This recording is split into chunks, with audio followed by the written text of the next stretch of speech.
shootout. So here we are, first meeting in nearly 2 years between these ACC rivals, and away we go. Happy to have you with us this evening on the ACC Network with Devin Kerr. I'm Joe Malfa.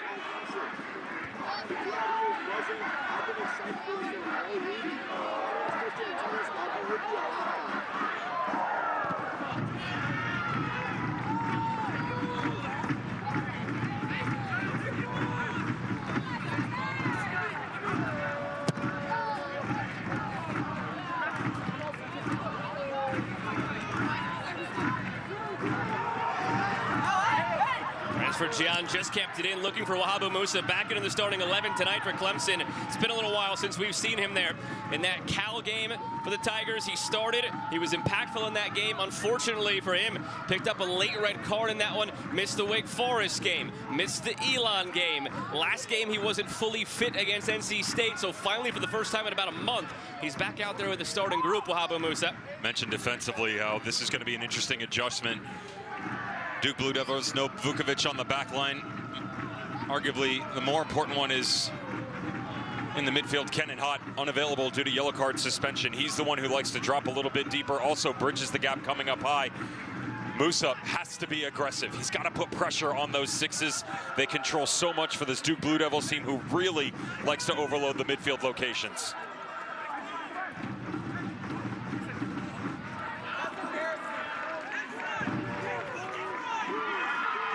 There is Wahabu Musa, sophomore from Ghana. 5 goals in his 9 appearances this season.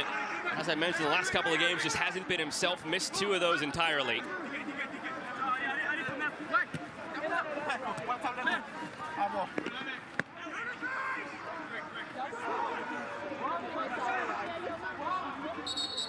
This has been a pretty one-sided rivalry over the last decade. Since 2015, 8 Clemson wins, 1 Duke win, 1 tie. And the only tie was that Clemson shootout victory 2 years ago. One-sided, favoring the team wearing the orange over the last 10 years.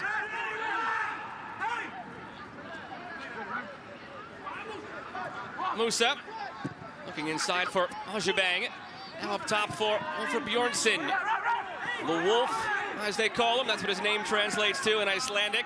And Icelandic is going to be the theme here tonight. More on that in a second. Transfer Gian with some space. Yoshizawa, overlap from Duquesne. And Duquesne is cleaned out by Kabusu.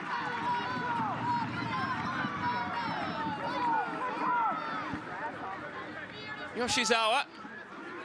Jamie Kabusu missed a little while early this season with a hamstring injury. Back to full form, and he's helped this Duke side tremendously on that right side. Transfer Gian. Oh, he's so good with the ball. Okunlola. Numbers flooding forward. Okunlola drops it back. Some space here for Jimenez. Crowd wanted him to shoot. Goes back to Okunlola instead. Transfer Gian tried the spectacular. Now some effort on the other side by Musa. Anything you can do, I can attempt better, but in an offside position, and that'll end the threat. Really impressive ball movement from the Clemson Tigers. Transfer Gian, there's nothing he can't do. Hold up play, top the 18, slows tempo down, allows the overlapping run to come up high, establishes dominance with personnel within the 18, nearly the spectacular. Only player in the country, top 10 in goals per game and assists per game.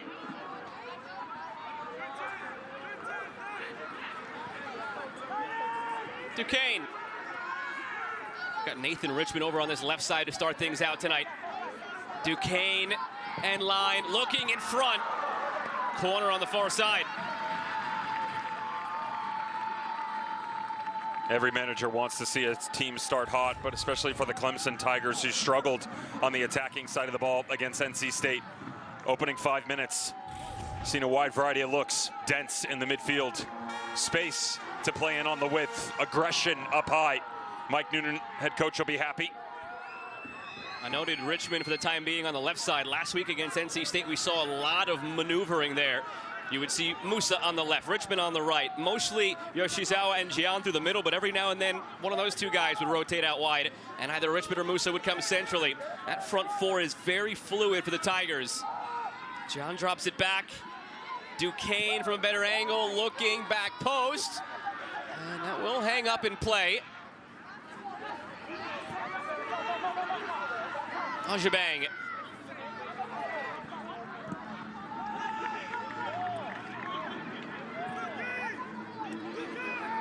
Ransford Gian, overlap from Okunlola. Feeds it that way, great weight on the pass. Okunlola looking in front, edge of the area, blasted and blocked, still loose now. Duke is holding on for dear life defensively at the moment, but they could counter here. Bjornsson. I don't know if he was trying to chip Ndema from there or get it over to Arlotti. Either way, doesn't come off.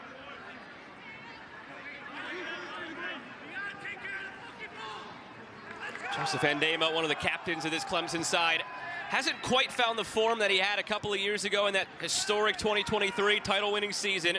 Save percentage that year up near 75%. Both this year and last year hovering around 67, 68. They'll need him to come up big down the stretch. There's a couple of reasons for that, though. Number one, certainly the team itself overall has conceded more opportunities. But as the goals come, so do the chances that are outside and inside the top of the 18. And then the confidence for a goalkeeper starts to waver. What at moments felt like you were untouchable, now you hesitate a little bit more. That hesitancy causes doubt, which then can creep fear into a goalkeeper's mind. Plenty of fear when Bjornsson pulls up from that distance. Fortunately for Ndema, didn't catch that one cleanly. Still on though here for the Blue Devils, but the offside flag comes up. Let's go back to this third opportunity for the Clemson Tigers, and opening 7 minutes here. Watch the vision. Unreal to not only see the seam, but the weight that he puts on the ball. Notice how quickly it dissects right through the midfield of the Duke Blue Devils, but then slowly sits atop the turf, right on a silver platter to cut back across the box.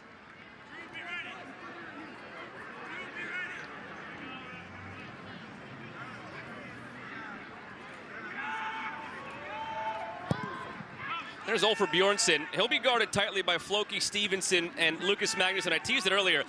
I don't think those three are speaking English to make sure the referees maybe avoid it tonight. All three Icelandic players, the two center backs and the Duke striker. So plenty of maybe pleasantries being exchanged. Simpson now looking to thread it through. Gets it back. Bjornsson calling for it. Simpson cutting in, going toward goal. It's at the near post and it's saved. And Ndema touching it onto the post and out for a corner. What a reaction this is by Ndema. Just talking about him needing to be more in the spotlight, having more control, even though the space breaks down in front of him. Ridiculous the amount of exposure that was in his ability to close that ground down on the near post.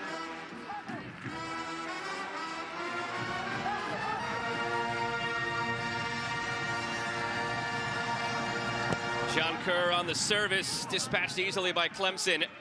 Ransford Gian couldn't recover it. Played out toward Richmond. Glad to have you all with us here on the ACC Network. After your field hockey coverage with Devin Kerr, I'm Joe Malfa.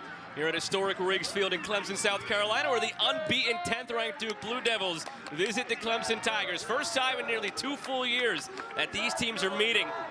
And was an outstanding ACC quarterfinal. Last time these teams locked horns back in November of 23. It finished 2-2 after 90, 3-3 after overtime, and the Tigers took it in a shootout. Haven't met for 2 years since then. Had a chance to catch up with some players on the Duke side. That game is seared in their memories here tonight.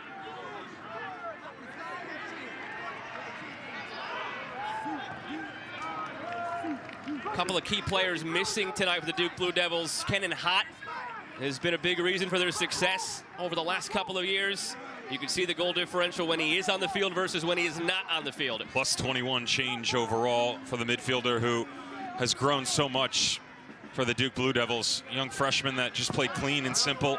Now full box-to-box midfielder, regularly traversing down into the channels and can ping a ball with the best of them. Massive loss tonight for the Blue Devils. He's out with yellow card accumulation. I mentioned there's a couple of players missing. Alexander Vukovic was in the initial starting 11 that was provided our way. Late scratch. Instead, Preston Zabinko takes his spot. We did not receive any official confirmation as to what precipitated that. But Devin, you and I can only speculate that it was some sort of warm-up injury, because otherwise that is a player you want on the field every single time. Zabinko, though, confident. He's seen plenty of game action this year. This will be his 10th appearance overall in the season, and the midseason awards that just came out included the kid next to him, Cameron Acito, who's going to slide right over, feel comfortable at home at that left center back position, ton of confidence. He's another one that is going to have the memory against the Clemson Tigers a few short years ago ingrained into his memory, looking to be erased.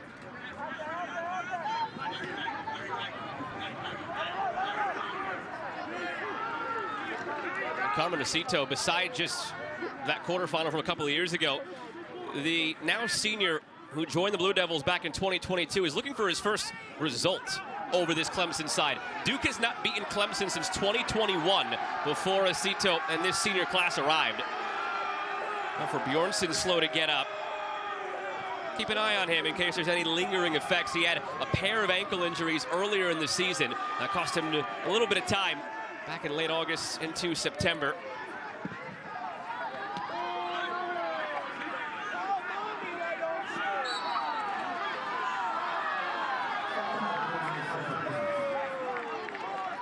That's the type of foul, similarly, for Wahaba Musa that gave him that second yellow and the red card against Cal a few weeks ago.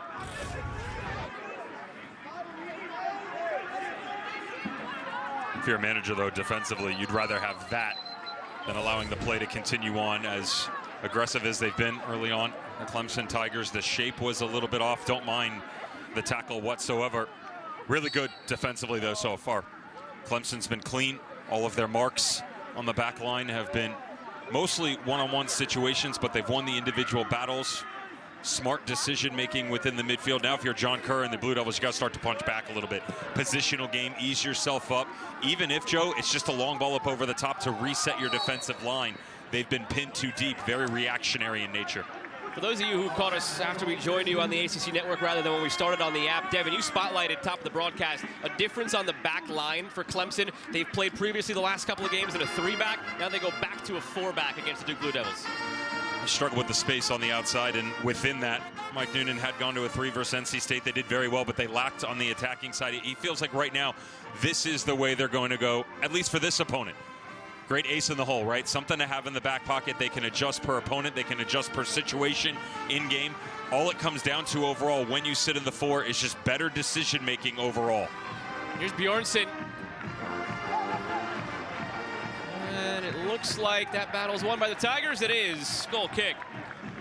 Ransford Gian was bottled up last week against NC State. All credit to the Wolfpack for what they did, clogging the midfield and on the back line. But you look at his numbers this year, he has been fantastic. He is among the Mac Herman favorites. Top Drawer Soccer released their midseason rankings, and he was the number 3 player in the country. All the plaudits that go his way are well-deserved.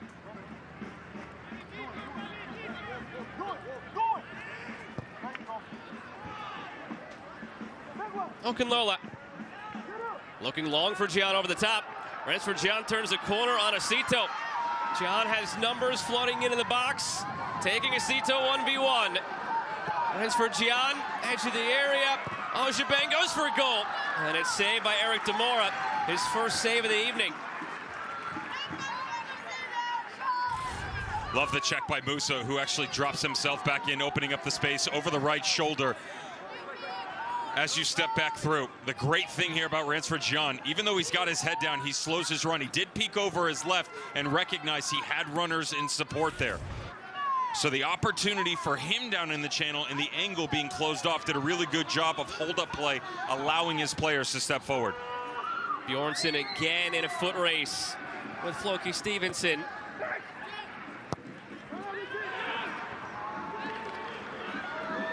Ojibang. Yoshizawa tries to handle it. A lot on that pass. And that is last off of Misei Yoshizawa. 2 goals, 3 assists on the season for the senior from Tokyo, Japan. Kabusu. Bjornsson, the hold-up play. Underrated aspect of his game. A lot of space for Drew Kerr. Midfielder converted to left back this year. Magic wand of a left foot on display. Magnuson heads clear. Drop back in for Simpson. Wahaba Musa.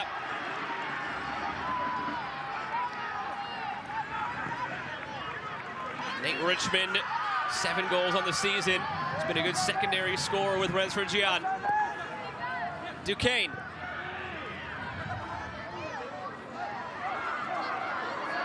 Ransford Gian working his way out of tight corners with 3 defenders surrounding. Duquesne. Every time he touches the ball, there's a sense around this crowd that something special is going to happen for Ransford Gian.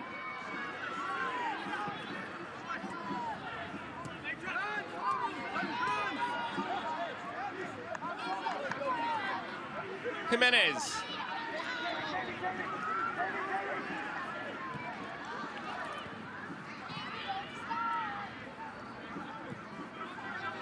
Transfer Gian now on the left side. Jimenez. Lucas Magnuson.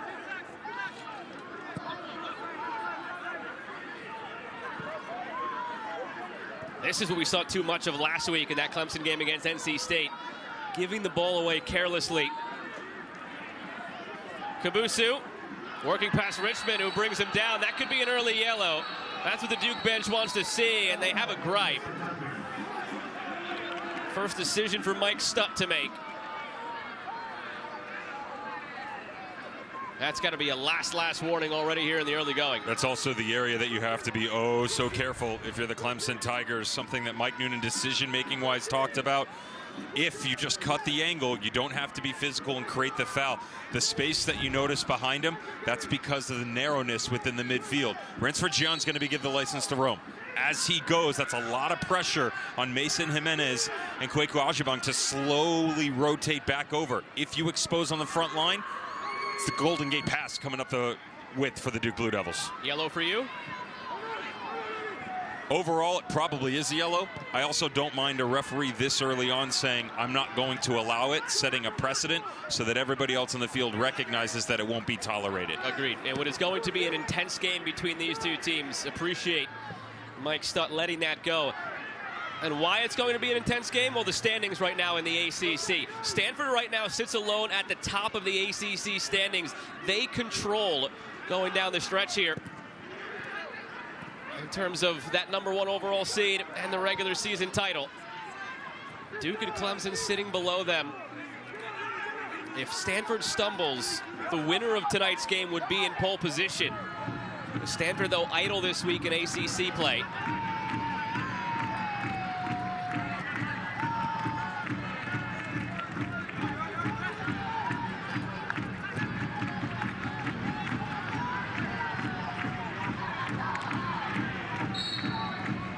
Offside against Richmond.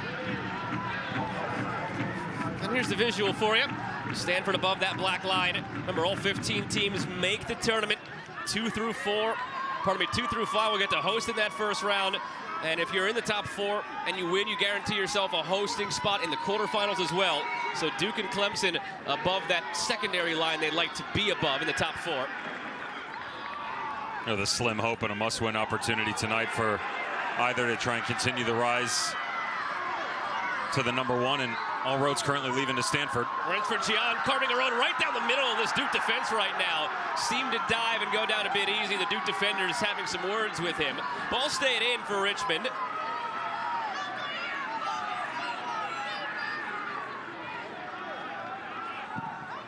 Stevenson. Richmond over the top looking for Yoshizawa. Was caught wrong-footed. And Eric Demore will come out and get it. Can I shake my fist and be that old man on the lawn for a second? Demore's kit too close to Clemson's kits tonight. Yeah, I was with you down on the sideline pregame and said I'm not the biggest fan of the red for the Duke goalkeeper. I don't hate red I'm in certainly general. not a big fan of it next to the Clemson orange. It's tight, man. It is tight. Fortunately for Eric Demore, there's no question about his performance as opposed to the palette choice. Unreal season for the transfer from Monmouth. Trevor Burns works it back for Bull Jorgensen. Trevor Burns' father, Mike, longtime U.S. men's national team player and good career in MLS.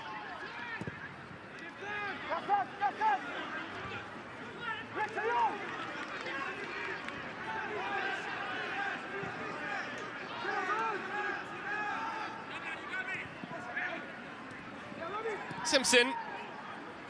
Little pocket here to step into for Bull Jorgensen.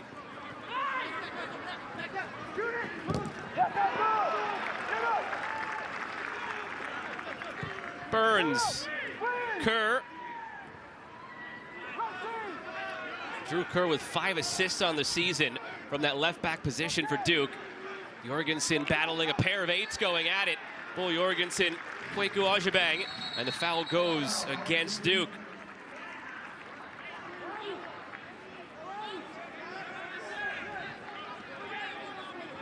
Much better from both teams. Quicker ball movement by the Duke Blue Devils, more rotation, but within that, great shifting on the defensive line for the Clemson Tigers. Love the tackle by Arthur Duquesne down in the corner. Stout physical presence from the freshman, Ojibang. You and I were chatting about Kwaku Ojibang coming in the day today. He hasn't quite flashed, but he's been very, very steady. And for a freshman coming in on a team that has a lot of underclassmen, steady is good. Steady is appreciated. Play simple, right? One foot in front of the other. Make sure the man on the left side of your screen right there, Mike Noonan, is happy with your decision-making overall. He's done that. He's got a heck of a line of pedigree to fall into. Philip Mayaka, that was sitting here. Elton Chifamba before him. Jeron Gerbet, all of which have made their way into the professional ranks. And that's just in the last 3 cycles. It is a difficult position to play. You talk about the glitz, the glamour on the attacking side for the Clemson Tigers. Their midfielders have been near unstoppable at times. Richmond coming inside on Kabusu. Referee deemed it clean. Oh, he changed his mind as the ball was coming up the field. That's maybe why the Duke bench is the most upset here. He was ready to let that go and then pulled it back. Sometimes it's the indecision that does you in. Especially the way that the play continued on after the fact. Felt like the referee was going to let it go forward. You feel for Kabusu in the situation as he comes back over. It seems that he's established dominant position. That's athleticism right there. Nate Richmond, last gasp effort, get his foot out in front of him because he still retains the dominant spot overall. Draws the contact. It is a foul. What can they do now off the set piece? Rensford Gian works it across for Duquesne. Duquesne will drive it in now, and that's wasted in the end. Women's sports take over the afternoon every Sunday right here on the ACC Network. This week we start at noon Eastern with soccer. Number 2 Stanford squares off against Miami. Then Syracuse hosts number 21 North Carolina in volleyball. Should be another fantastic afternoon right here on the ACC Network.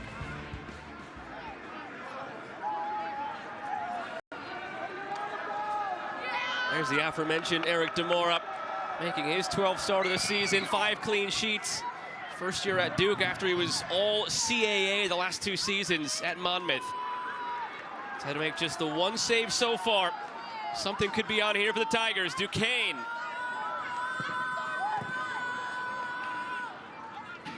One of the biggest assets that Eric Demora carries is he's extremely vocal.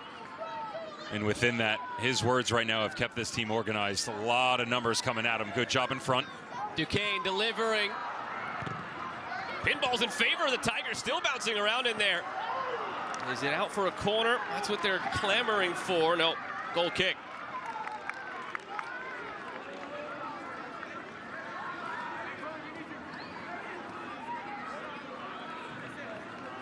Right back into it. This is what I was talking about. Perfect organization by the Blue Devils. The ability to step in. You've got coverage over every single shoulder. Some late contact there on Jorgensen. Inadvertent by Nate Richmond. Even though it breaks down, really good job by that man right there. Eric Demora, goalkeeper for Duke, of keeping personnel in front of him and in the right spots.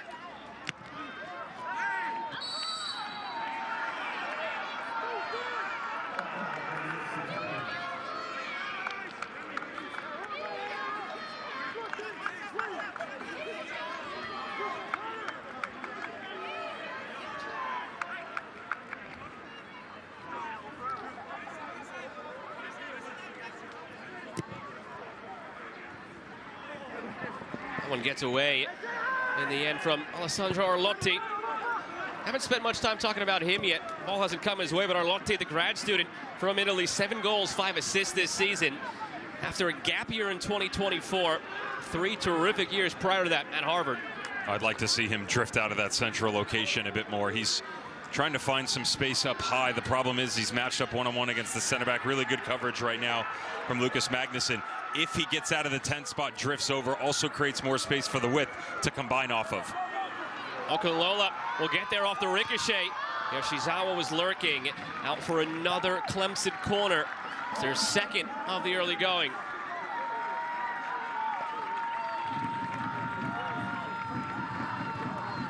For Bjornsson, among the nation leaders in shots per game, 4.22. And we've seen plenty of shots early in this game, 10 combined, 6 for Clemson, 4 for Duke.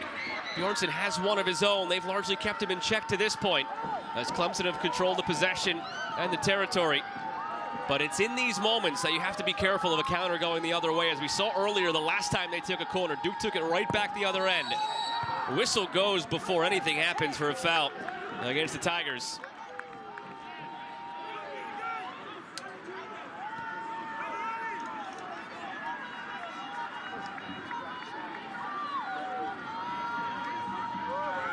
More than halfway through this first half. Interesting trying to get a read on how Mike Stutt, the center official, is keeping control of this game. It was nice, as you mentioned, to see him not give Richmond the yellow in that moment.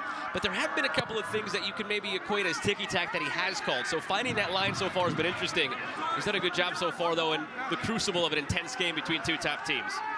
I'd make the argument from that foul has just been tighter. You call it ticky-tack, fair, but it's been for both sides. You know, there was wide open all over the place. That one tackle on the near side said, you know what, I've had enough of it. It was from Nate Richmond. And then from there, the game's been a lot tighter. Again, I don't mind it because he said, listen, that's enough. Here's where we're going to go. And he stayed with it.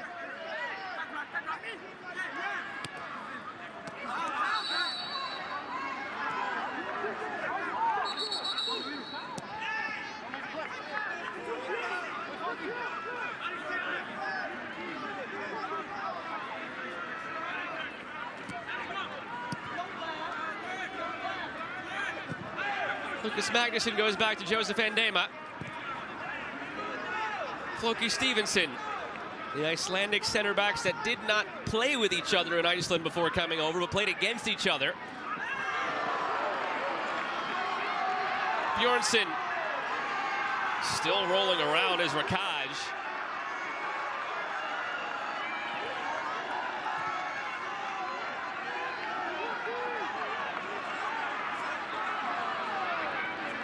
Rakaj back up to his feet now, calling for the ball down that left side. Carried instead by Acito.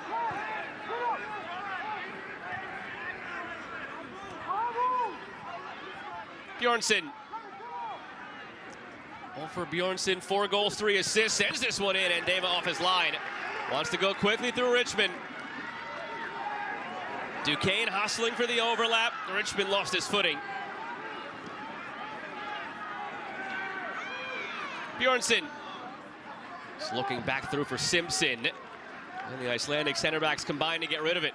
Defensively, I said in the open, Joe, that when they changed into the 5 against NC State, they attacked, they swarmed on the outside. Although they've dropped back into this 4 system, which is what they've played most of the year, the Clemson Tigers, really good responses right now. It feels like every single time the Duke Blue Devils start to push themselves up, head comes up, 2v1. Great reads coming out of the midfield, drops off the front line.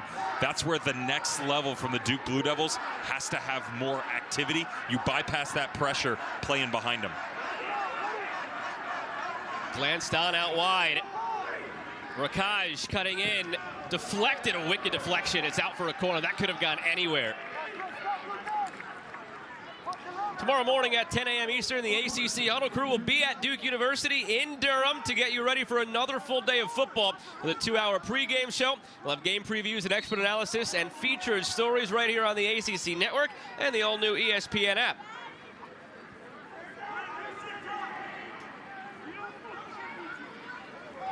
Lucas Magnuson limping a bit. The referee went over to check on him. Doubled over again.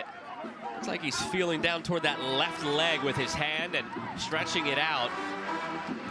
Matthias Lime has started warming up a bit more vigorously for Clemson. He was the player who came in as the third center back when they went to that back 3. Keep an eye on that. First, the corner of the Blue Devils. Whipped in near post. Sent back in just over the head. Oh, Bull Jorgensen.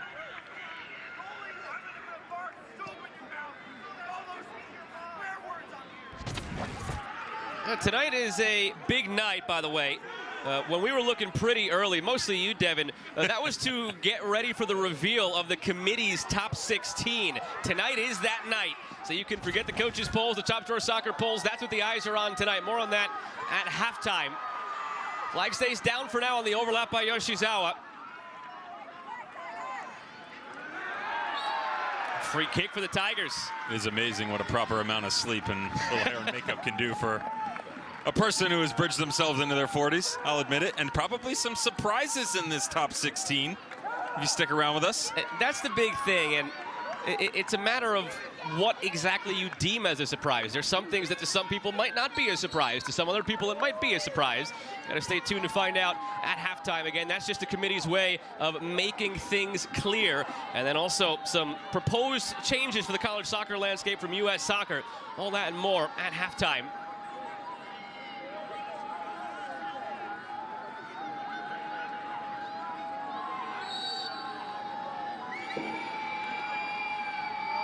Transfer Gian, another set piece that doesn't even have a chance to get off the ground for Clemson with a foul in the buildup.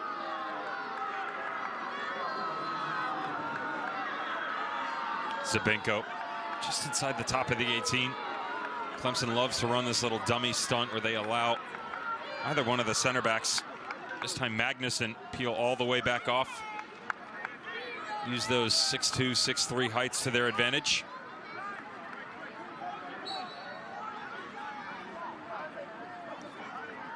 Better response overall from the Duke Blue Devils after the wave after wave of attacks to start the game for the Clemson Tigers. Still need to see more out of the midfield. Artolotti hasn't been active enough, playing hide and seek just in front of that back line, front of the midfield. Trio of changes being prepared now for Duke. Julius Suber, Tomas Vold, and the other Italian, Leo D'Ambrosio, has formed that good tandem in the midfield with Arlotti. All three of them getting ready to come on. That'll be more pressure on the width as well as you change your players out because of how narrow Duke like to play in their attack. They want to create overloads on the width to get their outside backs high. Midfielders haven't been active enough. Outside backs can't come. Exposes you on both sides of the ball.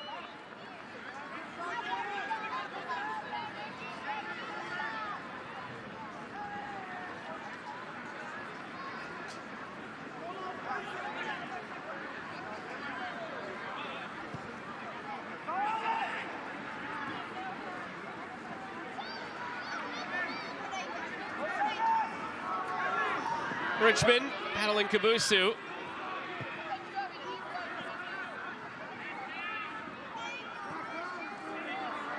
Transfer Gian goes down as shot for a penalty, save made by Demora. From our vantage point, that one looked to be a penalty. Earlier, Transfer Gian went down. It seemed to be a dive. There seemed to be contact there. I felt like there was contact in the moment across the body. And they just made the video review signal now. From there, it seems like there's contact. A little touch just in front of it from Ransford Gian as well.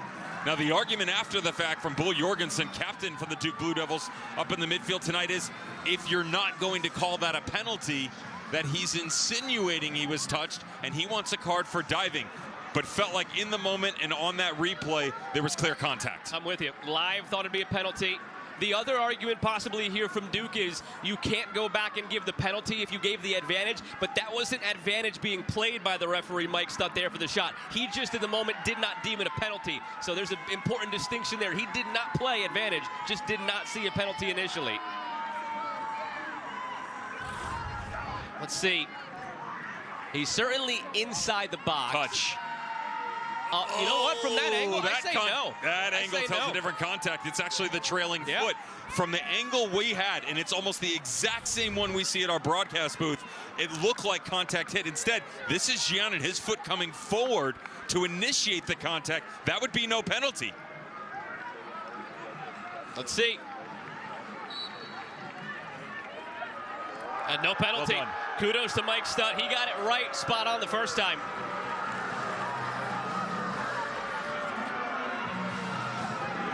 Let's go back one more time. Two different angles so you can understand what the referee is seeing.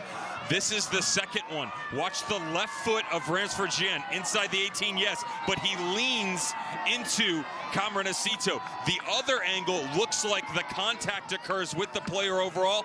Not the case whatsoever. Textbook refereeing to allow the play to continue in the box. That's communication with his fourth official, his assistant referee on the sideline. Well executed by the crew. Those three changes still waiting for Duke, and they'll be ushered onto the field now. Thomas Vold, Julius Subert, and Leo D'Ambrosio coming on for Trevor Burns, Max Simpson, and for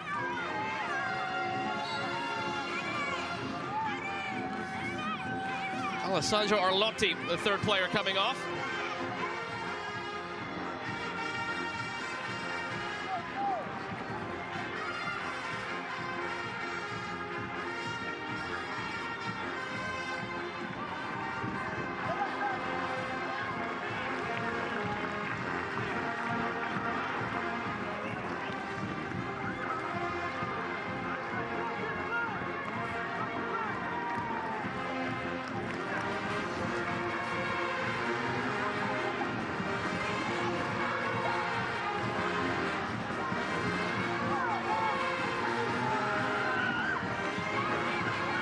A lot of space on that far side for Musa. Finally gets there. Ends for Gian, darting across. Gian has Okunlola, goes back to Musa instead. Well, how about Musa?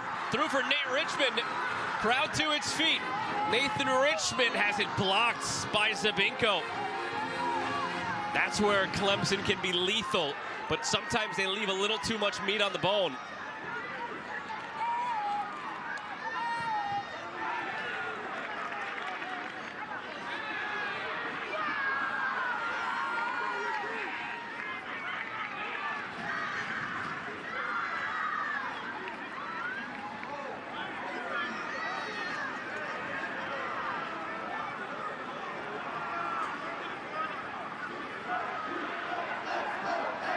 Contact there along the sideline. Free kick in a good spot now for the Blue Devils. Keeping you abreast of what's going on elsewhere at the moment in the ACC. Louisville and Wake Forest are 1-1 with 20 minutes remaining. NC State and Notre Dame are scoreless to begin the second half in South Bend. Only 3 games going on around the league tonight.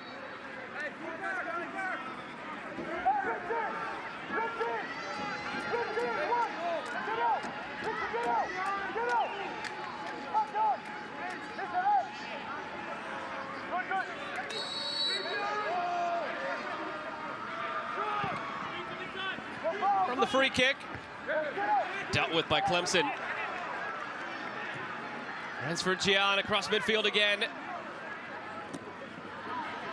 Stood up by Kabusu, who's over on the left side now. They've switched for the time being. Kerr down to this near side because of the free kick. So Kerr is on the wrong side at the moment.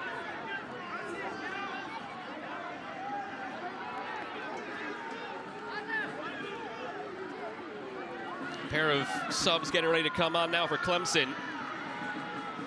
There again, a reminder of those scores for you. Louisville and Wake Forest all tied up. NC State and Notre Dame all tied up. And we are tied up here.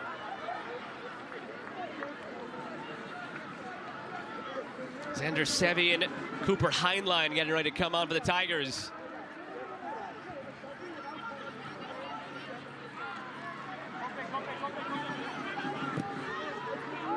Kerr looking long for Bjornsson, who's been quiet in this half so far. That can change at a moment's notice. He's pressuring here. And he wins the throw deep in Tiger territory.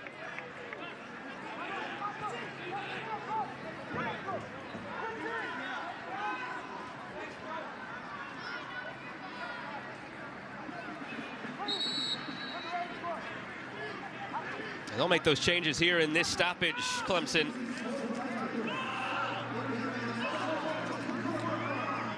It's our Week 8 ACC Network Saturday football lineup. Noon Eastern, BC hosts UConn. Then SMU squares off against Clemson in Death Valley. We'll cap the night with Pitt and Syracuse at 7:30 Eastern. All three games also available on the all-new ESPN app, so you can watch anywhere. It's quiet in there right now. It will not be tomorrow afternoon.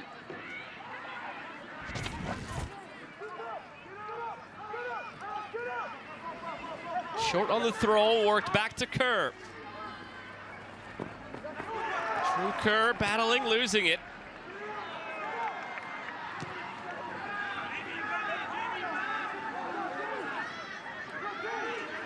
Kabusu, I left it short.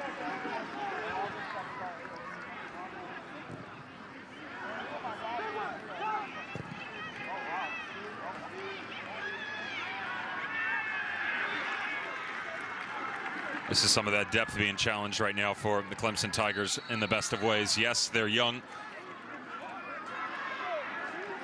19 of 29 for the Clemson Tigers, underclassmen, including 13 freshmen overall. But they're hungry. Shape-shifting on the front line.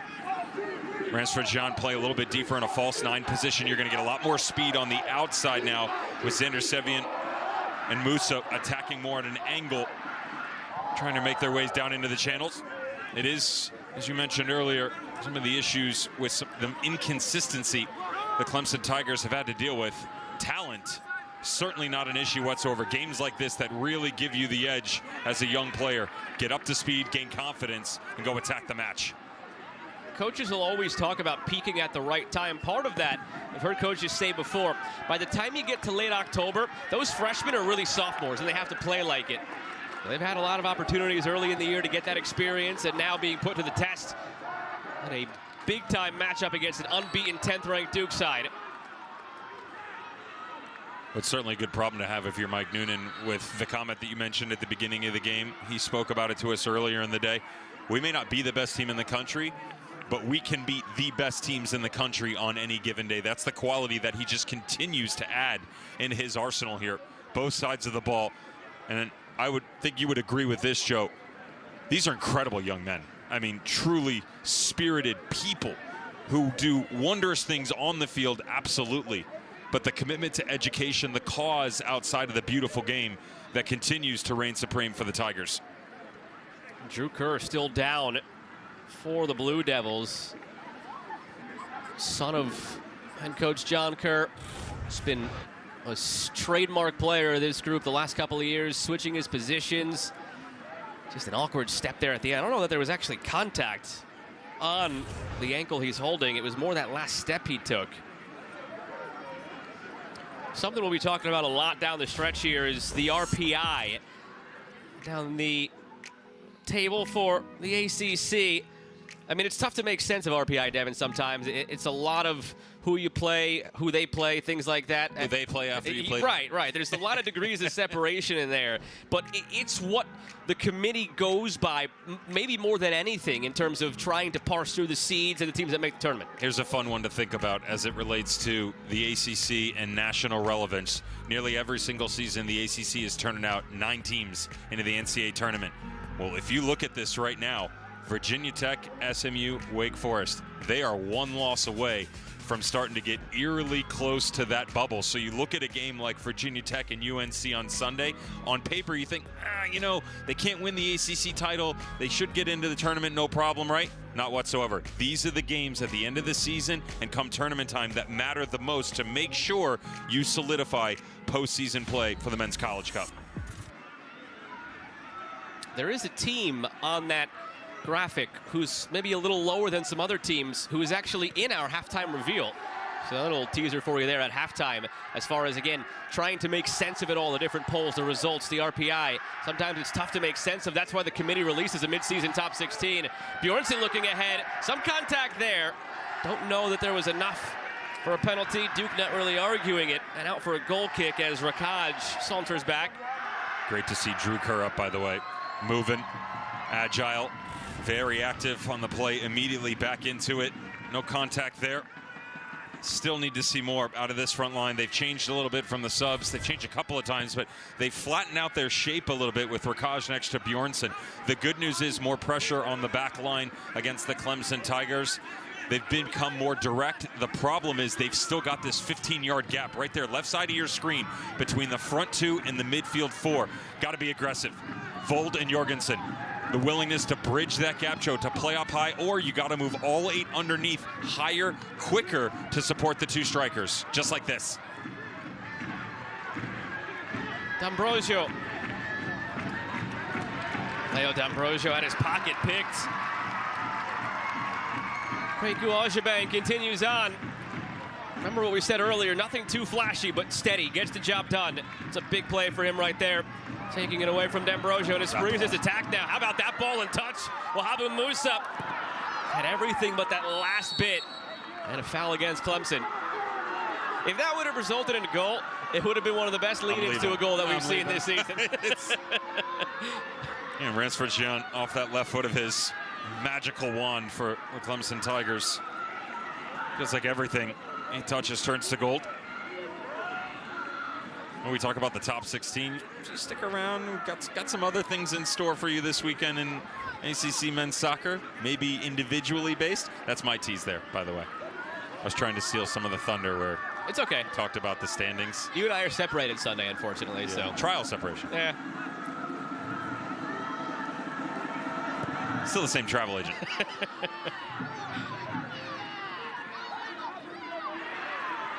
Kabusu seeing a lot of Bjornsson floating left and right, dropping in deeper, looking for this game, a game that hasn't found him much yet. Certainly seems to be missing Kenan Hott, his running mate underneath, and the creativity that Kenan Hott brings to the table. Again, yellow card accumulation, why he's out tonight.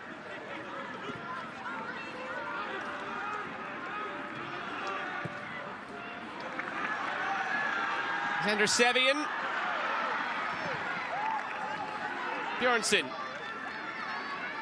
Kenan Hott missing may or may not be on that list you may or may not be talking about on Sunday as well.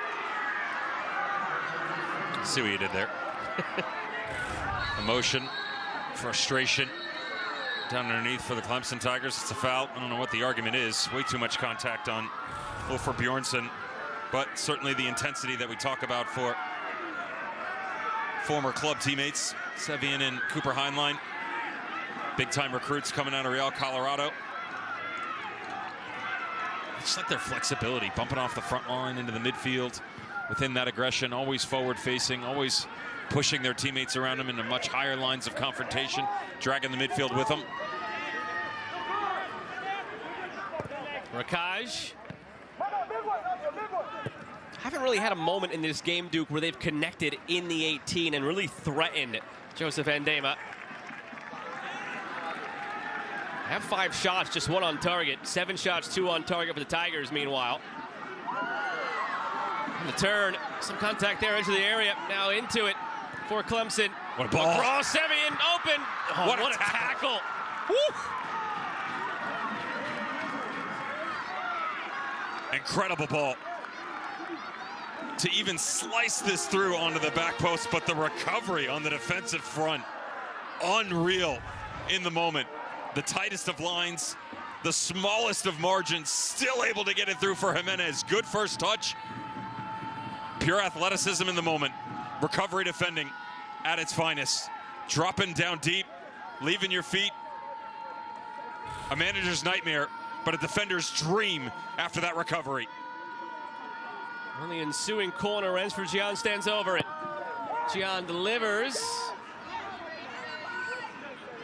Almost better than the last couple of set pieces, which saw a whistle blow it dead before the ball really even got into play, but didn't go anywhere once they got it into play. 3 to go in this first half before that top 16 reveal at halftime.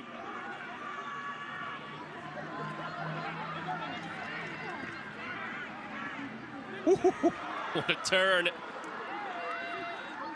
You're seeing the skill on full display from multiple players on this Clemson side tonight, not just Ransford-Gian. It's been contagious. Bjornsson. Well, for Bjornsson, good bit of defending down that side. Not that part of it. Didn't need to do that, Lucas Magnuson. Kiss on the back end, unnecessary. Excellent defending. As you referenced, the hips, and his feet. That's what you want to watch. Push the flare down to the end line. As he cuts back through, you still enable yourself to come across the body because your feet aren't flat. Your hips then can pivot open. One of the key things you want to have if you're the Duke Blue Devils is a lot of movement by Ulfur Bjornsson inside the top of the 18. That frustrating move to the far side of the field, you get a set piece out of it. All too common theme in this first half. Still goes back to the idea of committing more numbers forward and narrowing the runs by your midfielders to establish dominance by your outside backs and controlling the midfield. It was chaos in the box off of a long throw-in when Clemson conceded last game against NC State. Can Kerr put one in the mixer here? Good ball, the header. It glances well wide and trickles out for a goal kick. Have to be switched on the whole game, Clemson. This year, when they've had their moments, their lapses defensively, and again, last game against NC State, a testament to that. It was a seemingly nothing throw-in a little while into the second half, and boom, that was it. 1-0, NC State locked it down, game over. A counter argument. That's how tight it is in the ACC. Right. You know, statistically, one of the better attacking teams in the country. Certainly the defensive complement. I'd argue that NC State is better defensively, much better than they're given credit for. Donovan Phillip, most goals in the nation. Quiet him, but the tiniest of mistakes that cost you a match. Same thing, but on the other side. No need for that if you're Clemson.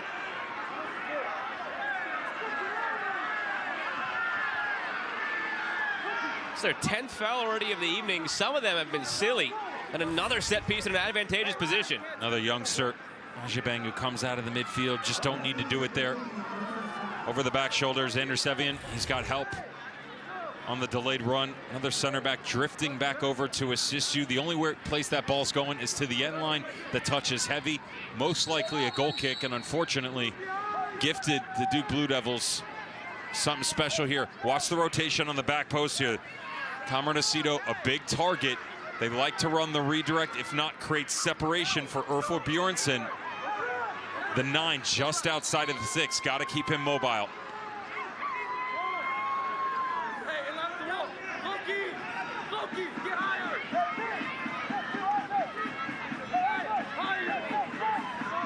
Clock is stopped at 47 seconds remaining in this first half.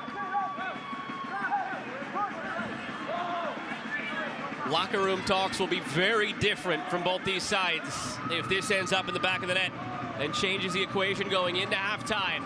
Kerr whips it in, headed straight up in the air. And a foul against Duke for a push in the back. It's been physical to say the least. With what's on the line between these two teams, understandable. 10 Clemson fouls, 6 Duke fouls. If Stanford stumbles atop the ACC table, whoever wins tonight would then be in pole position for the 1 seed and the regular season title. Stanford is idle from ACC play this weekend. They finish home against SMU and Cal. On paper, you'd expect them to run the table and lift that trophy as a regular season winner, but we know that strange things happen in the ACC, especially when you factor in the bitter rivalry in that last game when they play Cal. Finally, a card in this first half. It goes to Xander Sevian. Very long leash from Mike Stutt. Finally had enough with just 8 seconds remaining in the half.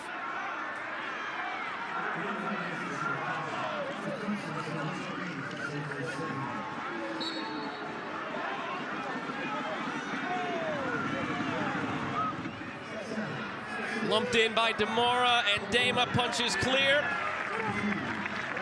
Attempt to rifle it back in from Drew Kerr goes wide, so it's scoreless through 45 minutes between Clemson and Duke.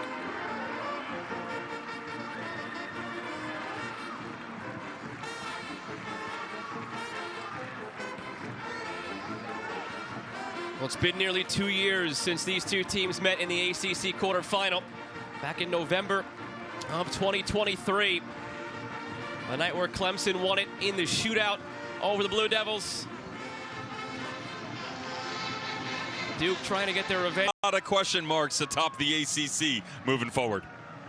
Clemson in the orange, Duke in the blue, ready to rock in half number 2, and away we go. 45 down. Didn't see any change in the scoreline in that first half. What do we got in this second half? It was chaotic. The last time these teams met 2 years ago. 2-2 after 90, 3-3 after overtime, and a Clemson win in the shootout in the quarterfinal of the ACC tournament. Quieter so far tonight, but still time for this one to have the boat rocked a little bit.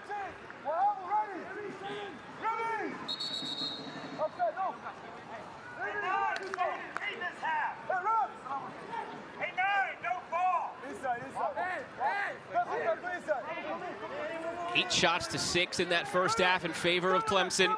2 on target to 1. Neither side incredibly efficient in chance generation. Kerr loops it in, slapped away by Ndema, still loose in front. Shout for a handball from a couple of Duke Blue Devils in the mix. Didn't seem to be anything nefarious. And now the other way go Clemson. Free kick coming back though for the Blue Devils.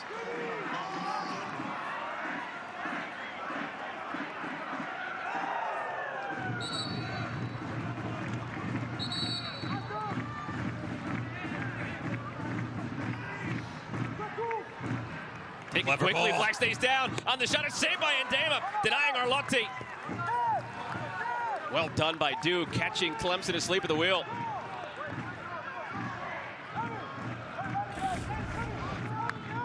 The ball in behind, quickly recognized, but great save by Ndema, not just in the moment. Notice where he pushes it away. All you goalkeepers at home, down and away from the attack. Kerr again. Headed square by Kabusu, pardon me, by Suber, and cleared.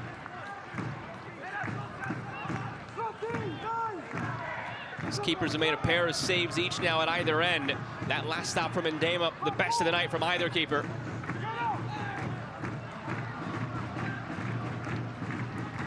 All the way back to Demora.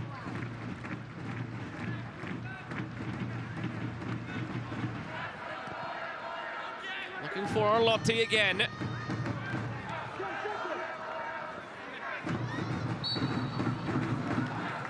Thomas Vold loses it as it's needlessly poked away after the whistle blew. Good time to remind you of the outstanding yellows from the first half, or I should say yellow singulars. Xander Sevian on the Clemson side, the only yellow.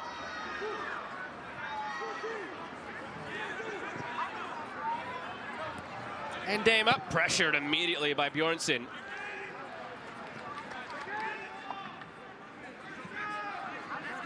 Well, you tried asking Mike Noonan what they expected maybe from Ulfur Bjornsson in the second half, but as we know now, Mike Noonan focused on Clemson. I give him credit. He's always the process about us. What can we do? Never overly worried about the opposition, more so the growth of the greater good. And to that point, Phil Jones, his longtime assistant, just to our left, surveying exactly what the opposition is bringing out. Duke Blue Devils return nearly everybody from their starting 11 outside of Vold, who stays in the midfield. And he's brought Burns back into it.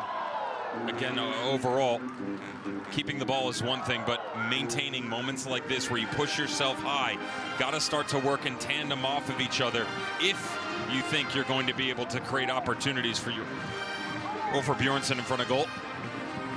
The stern-looking bearded gentleman we just showed you is Phil Jones to our left, high above here at historic Riggs Field, taking note of what he's seeing.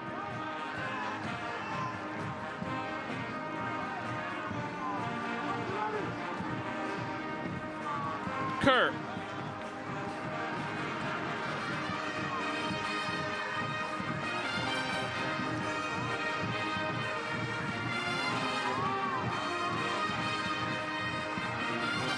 Kabusu striding past Nathan Richmond.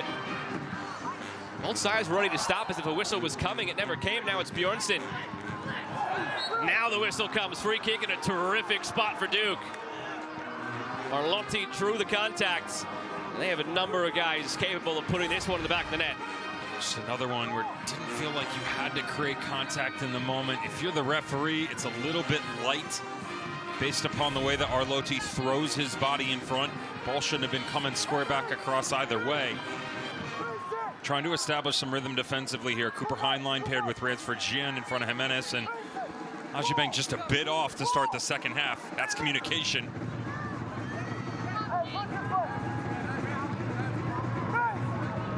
See if Andema's tested. Bjornsson, Arlotti, Kerr standing over it. Kerr, the only left-footed option. This is where you want to place a free kick if you could pick where you could put it. Center cut can go either side of the keeper, far enough away where you can get it over the wall, onto the bar.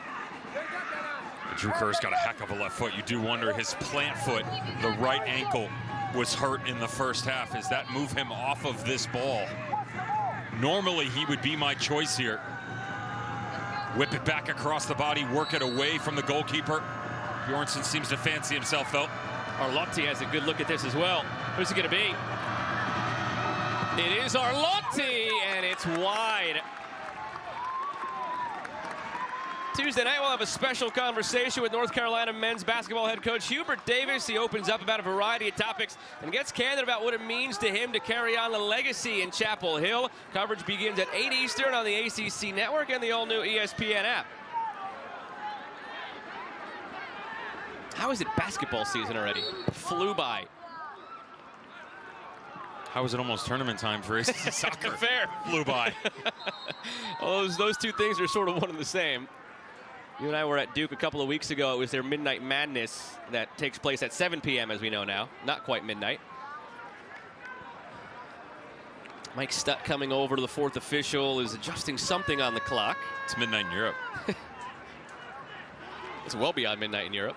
Oh, the Duke thing you meant. I thought you meant now. I'm looking at 9:22 Eastern time. Sorry.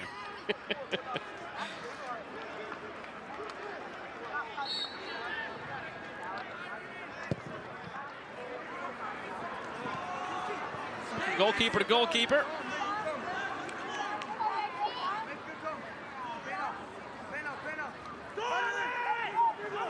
That free kick from Arlotti, his second shot, both came in this second half. Arlotti and Gian, the two leading scorers for these teams, both without a shot in the first half. Flag stays down here. Worked across toward Musa and knocked away.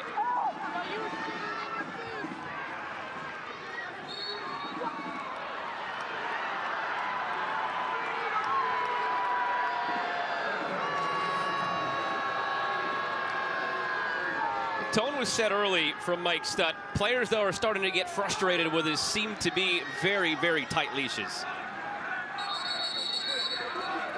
It's 15 fouls against Clemson now, 6 against Duke. Mike Noonan giving the fourth official, Joseph Vera, an earful as well. The argument there from the referee is going to be the momentum of Floki coming off the back line into the player. Well, I would argue that Arlotti is also dropping back. They're both heading the same direction. Musa pushes ahead, drops it back. Wahabu Musa, save made. Comes out, Ojibang going for goal. It's over the bar. Bodies everywhere right now in the box. It'll be a goal kick. Zabenko took one here for the Duke Blue Devils. Their recovery defending tonight. The only reason why it's still 0-0. The Tigers have done everything to create in front of goal. Outside in, watch the trailing run. Off the touch as it pops back out here. Zabenko to ground. Goalkeeper beaten, but the center back, a freshman who steps in to keep this out of the back of the net. Right there. Unreal. In the moment to drag your left foot up above the goalkeeper, behind your frame, to prohibit the go-ahead goal.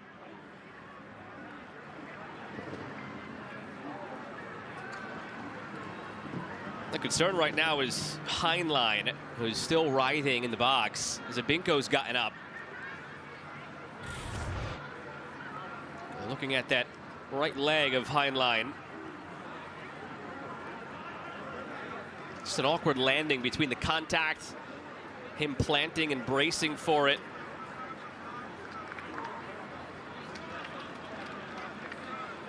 A closer look here at Heinlein going down.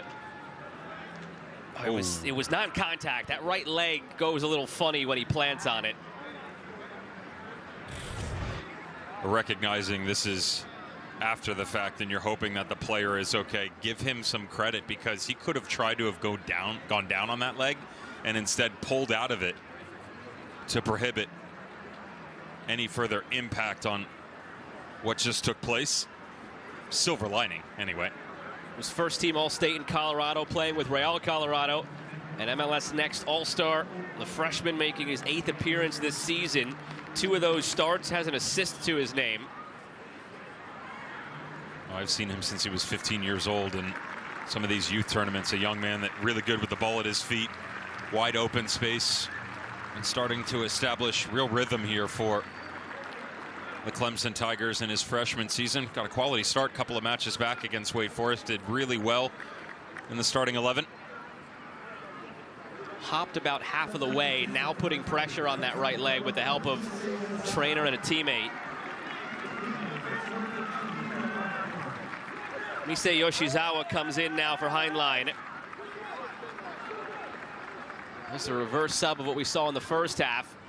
Although Mike Noonan probably would have liked to go longer, of course, with Heinlein in to give Yoshizawa a breather. He comes in with 37 minutes remaining, and the focus now is just on the health of Cooper Heinlein as he takes a seat over on the bench.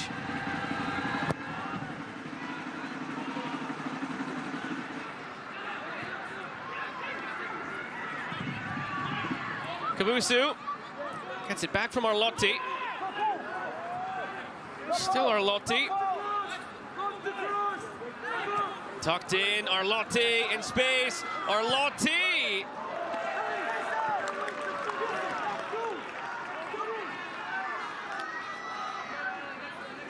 Great combination play by the Duke Blue Devils. What you want to watch is 12, Thomas Fold coming out of the midfield.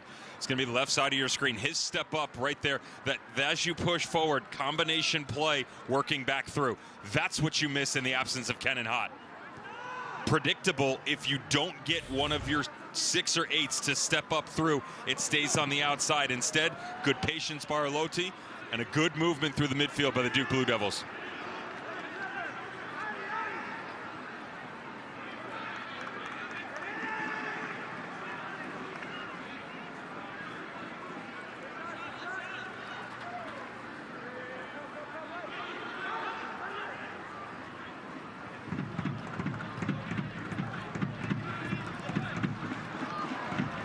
Ajibang, Richmond. Richmond had it deflected. Ransford Gian to the end line, turns. Ransford Gian cutting in, Gian deflected, still loose in front. Headed away. Blasted, deflected again! He's a pinball wizard, and Clemson has a 1-0 lead.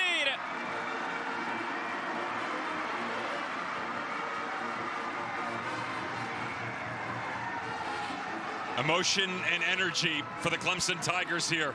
The wave at the beginning of the first, the onslaught continues in the second. All about Nate Richmond and his ability to adjust on the fly to keep this ball alive. As he drags it through the middle of his feet, now you've got dominance and personnel coming forward for the Clemson Tigers. The near side of your screen, watch this touch. Ingenious. Yes, clean through the midfield, right there, back across the body. 3 players inside the 18. It's not the first touch. Now you let the best player in the country go to work. Ransford Gian, 3 Duke Blue Devils, and their inability to create contact on him, allowing this play to stay alive. And Ajibang stepping right through. You want good decision-making by these young players? How about the freshman? Instep of his left foot, drive right through it, deflection or not. Well worked team goal in the moment by the Tigers. Took at least one heavy deflection. Might have taken a second off that second Duke defender. For Kwaku Ajibang, it don't matter. It's his first career goal, and it's a big one. With 35 minutes remaining, it gives Clemson the 1-0 lead over Duke. Blue Devils' unbeaten season in jeopardy right now, coming in at 7-0-5. But a Clemson team that has leaked at times defensively still has a long way to go to defend this 1-0 lead. Nate Richmond pulls out the FIFA controller. it's unreal, man, his touch on the ball. Ransford Gian, I have no words anymore. The kid just continues to amaze. And then the follow-up by the youngster, Ajibang. So many Clemson Tigers condensed into the 18. And you can see the joy from both Gian and Ajibang. Those two go back to their club and high school days. Now here together at Clemson. Kerr from the corner, the header bouncing around on the other end now. Duke wondering if they can get some of that redirect luck in front. Kerr, oh, good service. 3 blue jerseys over there on the volley, though. It's lacking. This Clemson team is pretty good under Mike Noonan, to say the least, when they score first. 160, 16, and 15. Granted, if they don't win this game now, we're going to hear it for jinxing it, but that's the record when they score first. No, I didn't request the graphic. That's between you and the producer. I know the back alley out of this place. Got the #1 parking spot to make sure that my tail is tucked and I'm going. Whoa, whoa, you're my ride. Got to leave a breadcrumb behind for him to follow.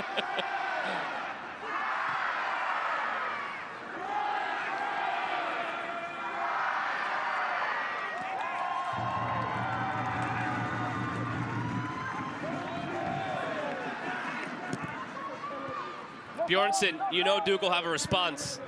One of the leading scoring teams in the country. Whether that is aided by a couple of massive wins over Averett and Howard or not, the goals happened, and if you take those 2 games away, still a very solid goals per game mark this season, Duke.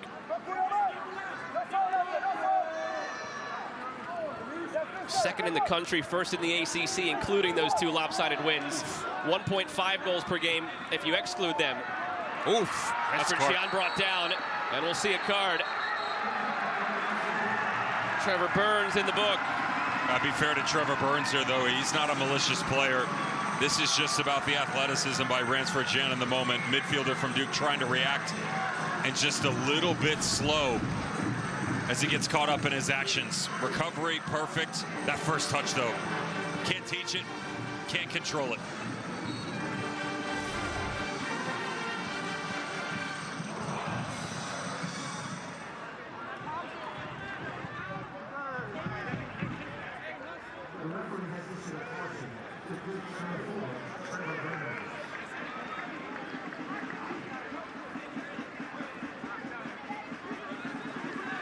In this sport, we always talk about creating your own luck. There's been a lot of pressure from Clemson to this point. Finally went their way. Plenty of pressure elsewhere. You saw their 3-0 NC State leads. They're in the end of that one. Yoshizawa's in. Misei Yoshizawa has Richmond. Yoshizawa still stumbling down. Decision to be made here. The Clemson bench wants a foul and a red card. It wouldn't have been a penalty. Mike Noonan making the video review signal. It's one of those moments where you applaud Yoshizawa playing through it. If he goes down, it's a different conversation, and now Mike Stutt is going to come over and take a look. My initial thought, understanding our vantage point versus what the camera might show, I thought he tripped him up. I think it's a red, but let's see the replay. The problem is, from our angle, it looks like there's contact. But we were fooled in the first half. Right. The angle of our... That's why I specified from our vantage point. It looked like there was contact in the first half on Ransford Jan. The reason this is even a possibility is the clever play by Yoshizawa and the negative touch that he takes back in front of the defender. Now what that means is, as the ball's moving forward, a negative touch, he cuts in front of the oncoming defender's path. It eliminates the possibility of the defender being able to get a dominant spot right there. I don't see the contact there. Does the physical side coming back across? Oh, that's tight. That is really difficult to tell. It's the right arm. It's about 5 yards outside the 18. The right arm pulls him for sure. Is there contact in the left foot right there? We've looked 3 times, and you can't definitively tell me yes. That's where I was going. Do I think there's contact? Yes, upper body. When you're traveling at that speed, all it takes is a slight touch. But the fact that we've had to question it means it's not clear and obvious, means the call should stand. And judging by Mike Noonan's reaction, I think the call stands.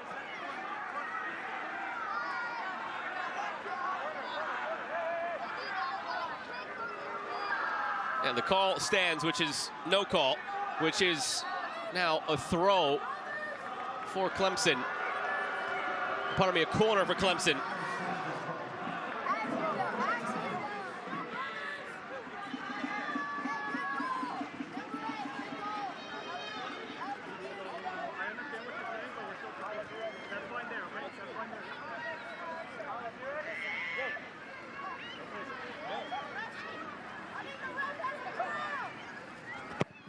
Transfer Gian to the near post. We'll get to do it again. Lost in the contact or non-contact of that last play. Yoshizawa should have just played that sooner to Richmond. He would have been in alone. The only concern that I have is the ball forward and the player in advanced position could have been offside. That ball's got to be cut back to make sure that's not an option. Better service this time from Transfer Gian.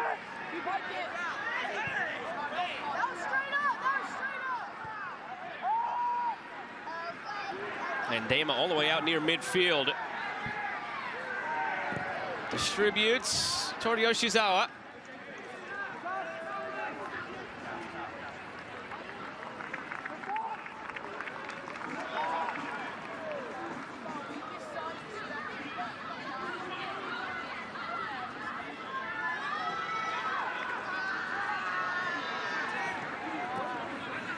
This win would allow Clemson still to be in pole position if Stanford stumbles for the #1 seed and the regular season title in the ACC. If they hold on, Musa trying to help that cause, earns a corner.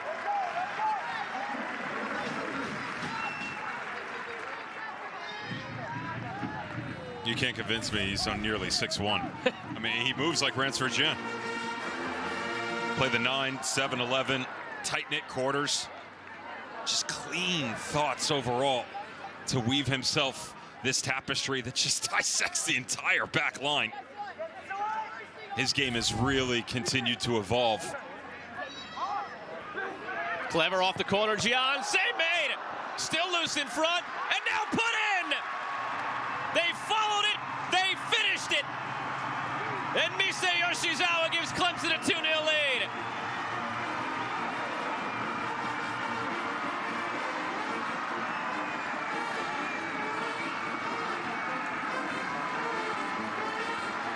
Who wants it more?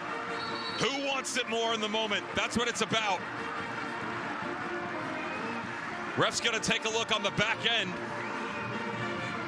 just to be safe, but in the moment that we've seen so far for what appears to be the second of the night, set pieces, you're reacting. As the ball gets whipped in, the next defender up off the deflection and the shot. An incredible save by Eric Demora. But after the fact, who's willing to go chase it? Who's the next man up? And the bigger question for the referee, who is he looking at? Because from our spot, it didn't feel like anybody was in an offside position. Don't see it there. Musa on the far side is, but he's not affecting the overall run of play on the right side of your screen. So don't see it there. The only thing I'm wondering, wouldn't be there either. The only thing I'm wondering off the short corner routine if the initial pass might have been offside, but you're not going to be able to tell that from this camera angle.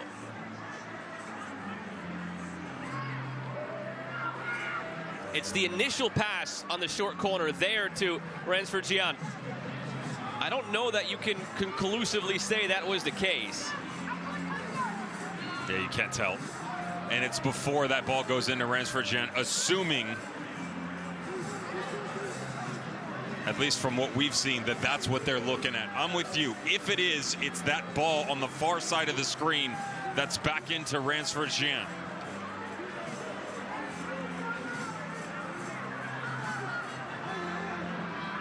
He's onside there. Two separate players over his right shoulder and the bottom of your screen that keep him in an onside position. If that's what they're looking at, this stands. Now you can read the lips there of Mike Stutt. Good goal, he says. Good goal. So a 2-0 Clemson lead. Kweku Ajibang, Misei Yoshizawa. Good goal. 2-0 Tigers.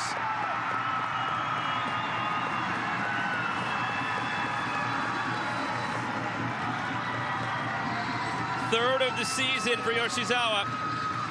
It's his 12th in his collegiate career. First 2 years at Virginia Tech, last 2 years at Clemson. Just beyond the hour mark. And the look was on the ball coming to the end line right there. On Ransford Gian, not in an offside position, not off the deflection. The secondary effort put in, and certainly Not off the strike from Misei Yoshizawa. He's done everything he could. Eric Demora. Plenty of time, though, for the Blue Devils to get back into this.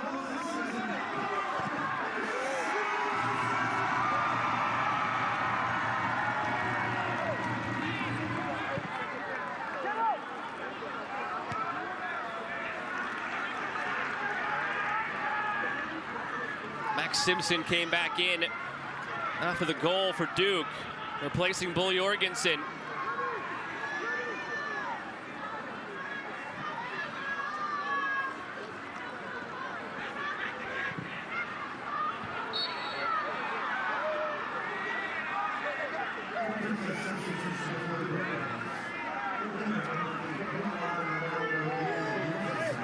My mistake, had that backwards. Simpson is the one coming off for Bull Jorgensen.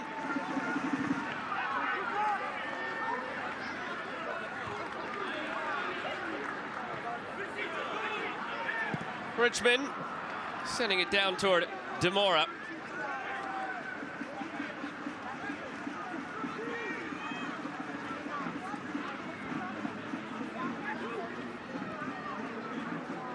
This is a very interesting change for the Duke Blue Devils, almost like John Kerr wants to shift into a 3. Acito would captain the back line, gives you more pressure out on the width. It does expose you centrally, putting a lot more responsibility on the midfield pairing of Vold and Burns, but it gives you the ability to create more dominance outside and numbers up high. Good service there, Rakash chasing, and Dama has it.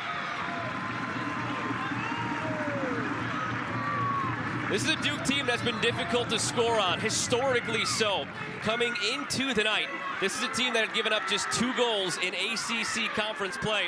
So that's what you saw, .20 goals against average. In the modern era of the ACC, since the new teams came in back in 2013, that would have been a record-setting mark. And now tonight, 2 goals allowed. That history is just about gone. The more pressing issue is their unbeaten record might just be about to be gone if they don't mount this comeback in 27 minutes.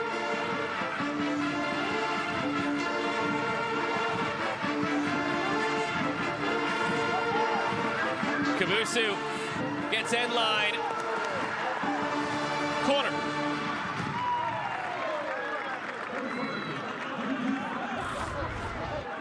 Just addressed the outside for the Duke Blue Devils. Well done by Kabusu.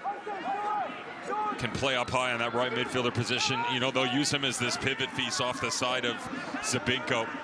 Flexible within that back line, but his speed, a real asset for him.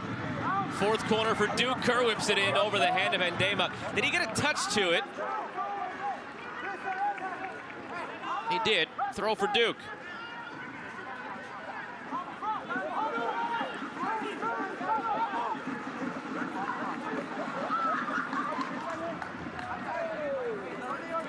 After deflections aided both of Clemson's goals tonight, can Duke get something here?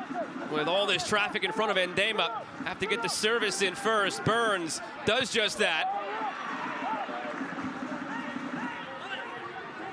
Arlotti. Almost through for Kerr, but not quite. Well defended by Okunlola. Yoshizawa has Richmond out ahead, sends it long. Nathan Richmond, foot race. Richmond loses the foot race to Demora. Great bit of goalkeeping, but he gives it away. Has to scurry back, sent toward goal, and it's in! Misei Yoshizawa giving Clemson a 3-0 lead.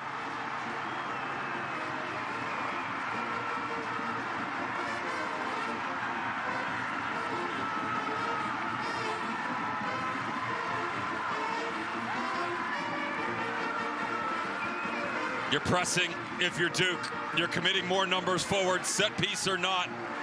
Always an issue to recover against this Clemson Tigers team in transition. The foundation defensively on the turnover, though, is what gets them into trouble. Incredible outlet pass. The speed of Nate Richmond. Here's the footsteps and pulls out of this. Great job by Demora. But that ball right there, gotta be cleaner, gotta be away from target, and instead, Misei. 2 in a row.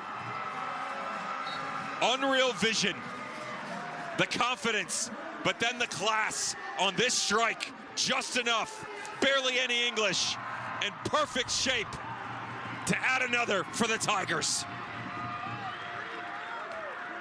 ACC all-freshman team when he burst onto the scene with Virginia Tech. Maybe flew under the radar to some last year, his move from Virginia Tech over to Clemson. But massive in terms of the quality player, the fit with the group. Last season, Misei Yoshizawa, 4 goals and 3 assists. That second goal tonight gives him 4 goals and 3 assists this year, so he matches last year's total.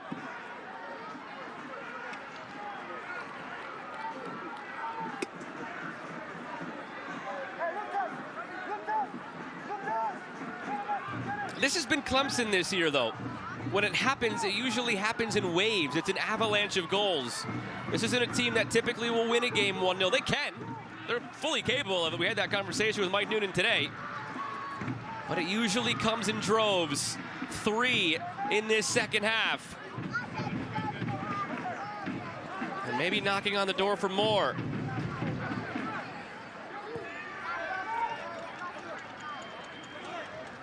Kwaku Ojibang's goal went in at the 54-22 mark. Misei Yoshizawa's second goal went in at 64 on the dot. So slightly less than 10 minutes from first goal to third goal. That is what Clemson can do. This is by far the most goals Duke has given up in a matchup this season. As we noted, coming into the night, a team that had hardly conceded in ACC play. .20 goals against average. That's 1 goal in 5 games. They've given up 3 in 10 minutes after 1 goal in 5 games. And will they concede again? Ransford Gian with Wahabu Musa uses the support. Gian.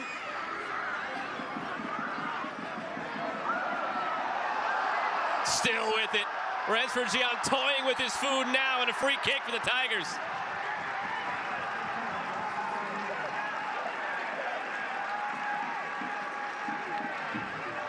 Let's go to the individual skill of Ransford Gian. Have a little fun. The cut back across, give Burns credit. He does a good job on the first time to work his body back in front of the little magician. But Ransford Gian adapts to his environment, scouts his prey, and strikes again.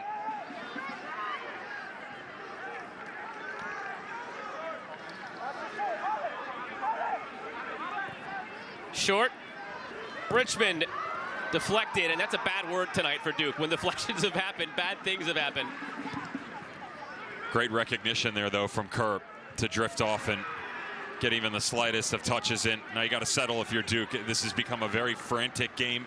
A lot of emotion filled on both sides of the ball. Reestablish some of the dominance of possession that, although you don't have any goals to show for it, they did start to create at the beginning of the second half. Musa swept away by Arlotti.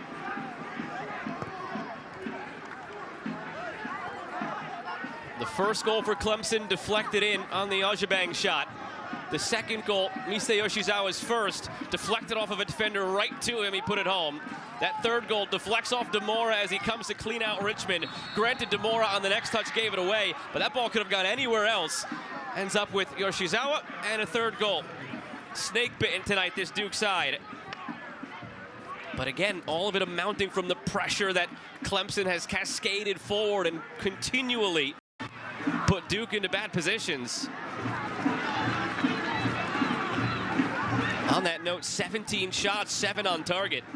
You put that kind of pressure on a team, at some point, it's going to lead to something. That pressure always feels like such an adrenaline rush for the Clemson Tigers. You know, you mentioned the amount of goals that they put up. Only 3 games this season have been 1-0 games, 2 of which have been losses, which is why they're sitting just below that #1 position in Stanford.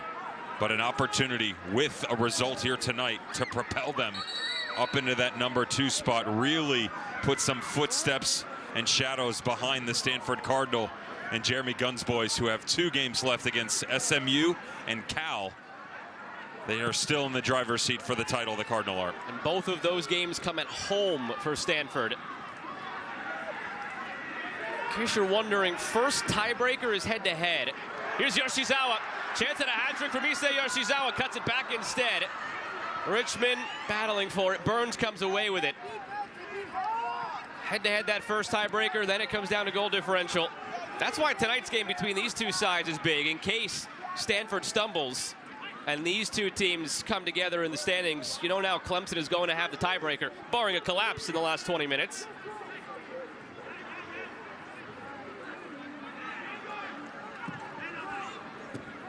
What a step. Yoshizawa pulling the strings on this one to Musa. Slow it down, didn't really have the numbers or the velocity in that attack. Okunlola looks to get it going again.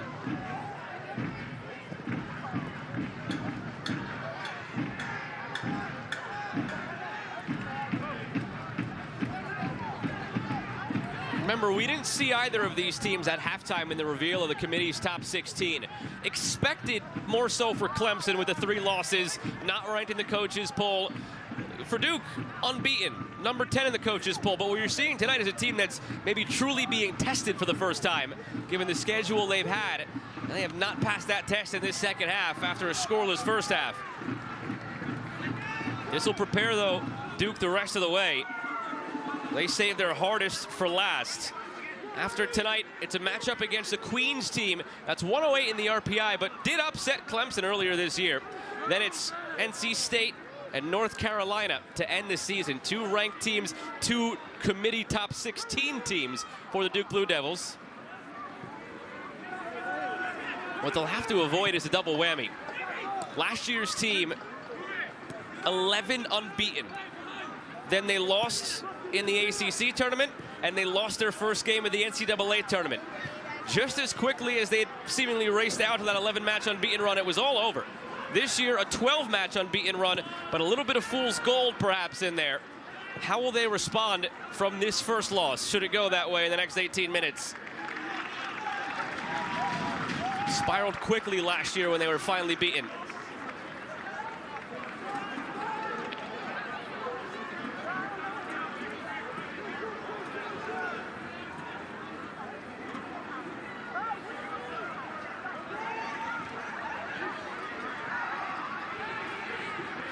Jimenez, Duquesne.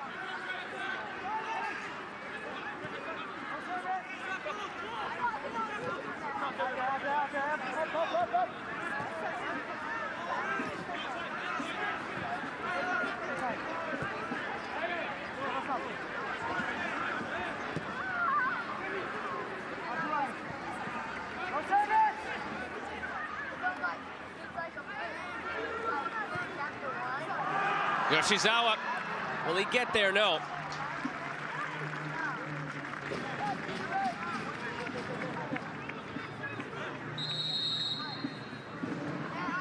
Here's a look again at that upcoming schedule for Duke. Queens, NC State, North Carolina. 2 of those 3 at home, and then a visit down the road against their arch rivals. That'll be all for Arlotti, replaced by Julius Suber. For Clemson, Tuesday matchup against UNC Wilmington, and they go at Virginia, finish home against Virginia Tech. That game at Virginia, I think, is going to tell us a lot about the true pecking order among some of the best teams in the country. Gonna need some insulin to regulate the sugar levels in that match.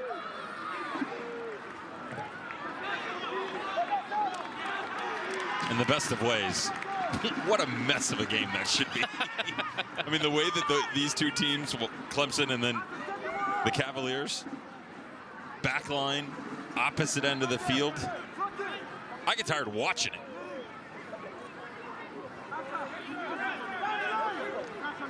How about this, by the way? This would have to be an incredibly deep dive for us maybe after the fact. When was the last time Clemson scored 3 goals in a game and Ransford-Giano wasn't on the score sheet? No assist, no goal. Impactful for sure on the opening goal for Ajibang, but no official goal or assist for him tonight on a night where they have 3.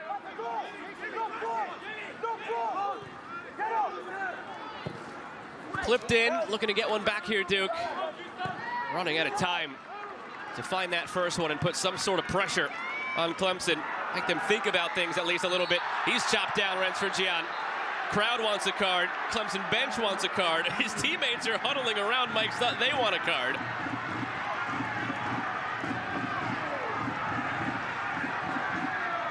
And after slowly working his way in, it does look like Paul Jorgensen will pick up the card. It's in hand for Mike Stutt. There it is.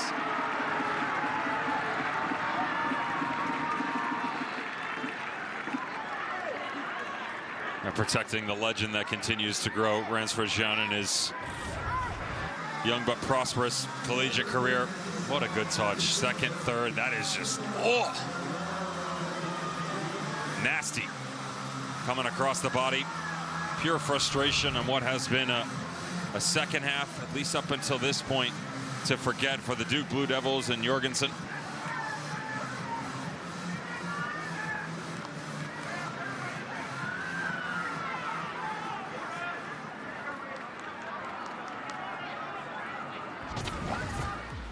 Here's what's coming up on the ACC network.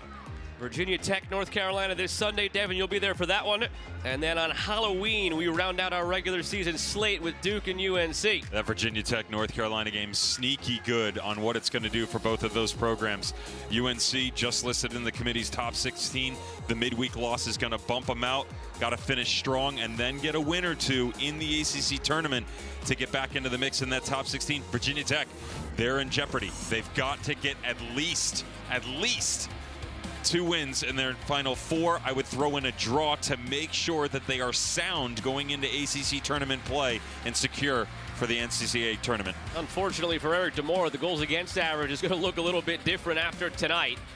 And there might be a loss in that middle digit as well, the way this game has gone. Rensford Gian back to his feet. While he was down, the intrepid reporter to my right, Devin Kerr, looked it up real quick, and I would have never guessed this. It actually happened last year.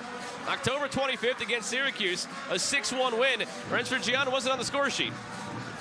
I would never have guessed that. I would have wagered you a shiny penny when we get back to the hotel later that would have never happened in his career at Clemson. Human. It's amazing. Apparently is. It happened the second time against UNC last year, and then, of course, because why not, the first game ever his collegiate career, 3-0 win against Penn State. They got the W, though.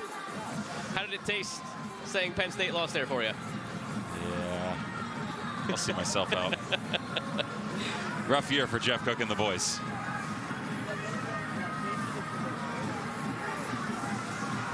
$15 to go. Got to retain belief if you're Duke. Damage is done. Statistically, still one of, if not the most potent attacks in the country. Goals, assists, goal differential, leading or second in all of them. Tactically, you've changed. You've had moments in the second half, but you have to have belief that you can still get back in this game. Keep your head up and keep pushing. Glanced on for Kabusu. Flag stayed down.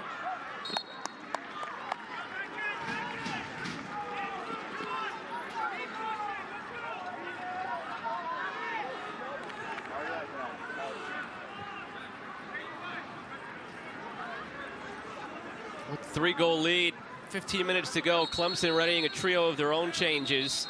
They don't seem imminent. Still getting some final instructions from Mike Noonan.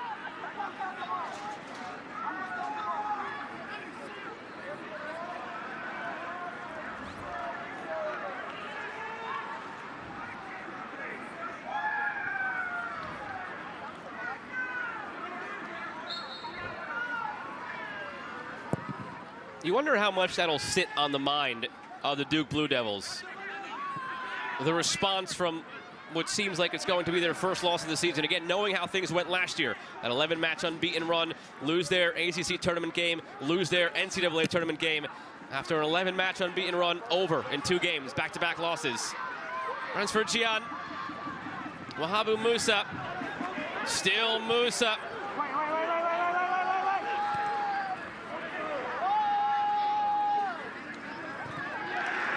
Gian. Okunlola will get there at the end line.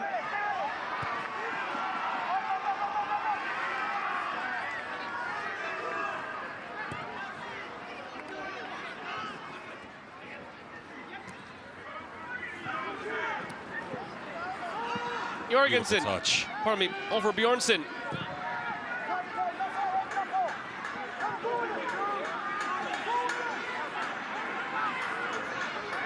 Kept in play by Rakaj. Trying to take on his man. Player goes down to the box here for Duke. Suber had it blocked. And is putting your body on the line. Okunlola now whipped back in and hits Okunlola again. And out for a corner. Good pressure up high, though. That first ball floated in by Bjornsson was unnecessary, but they didn't hit the panic button. Rakaj on this near touchline. Great job, a hold-up play, and allowing his teammates to come up high and support. Notice you've got two, only one inside the 18. Look at all the Tigers jerseys, and here come the Blue Devils. You slow up play, you give yourself options. Play in from the corner now, and shot wide.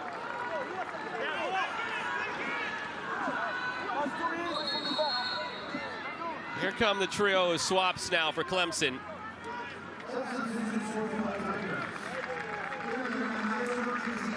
These substitutions will come in with a 3-goal lead, and those 3 goals came in about a 10-minute span for the Tigers. Shocking.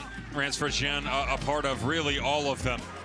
The ingenuity down in the corner, dragging 3 players with him, doesn't get the first one off. Everybody starts to converge in, and then holding midfielder Quick Archibald to step up through his first collegiate grow. Freshman calm in the moment. The pressure continued. Set piece recycled. The follow-up, and then the coup de grace. Yoshizawa, second of the night. 2 goals 10 minutes apart for the Clemson Tigers. 3 in 9. Unreal, by the way. Saw the 2 in 10. Couldn't do the math quick enough. Not a numbers guy. Well, while we were showing you that goal package on a rare night where Ransford-Jean did not have a direct goal contribution, goal or assist, he's replaced by Matthias Leib. So now with a 3-goal lead, Clemson will deploy that 3-back look that we've seen this year to just try and lock this one down fully. Especially on a night like this too, Devin. How many times over the last 15, 20 minutes have we seen Ransford-Jean hack that? Where it elicited a couple of cards from Mike Stutt. Clemson bench reacted, the crowd reacted. You need to protect your star when you have a 3-goal lead like this, and they were working on Gian over on the bench.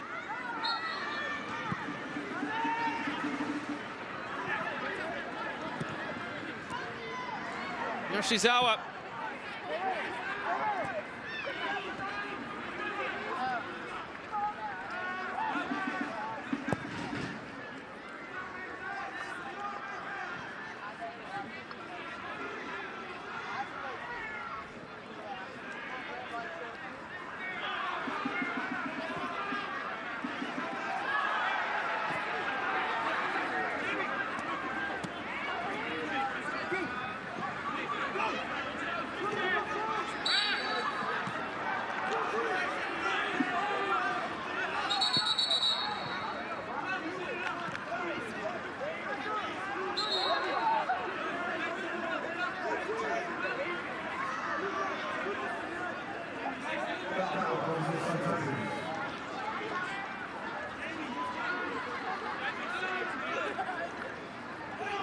Well, 12 minutes to go. If there is some magic for Duke tonight, it's got to happen now.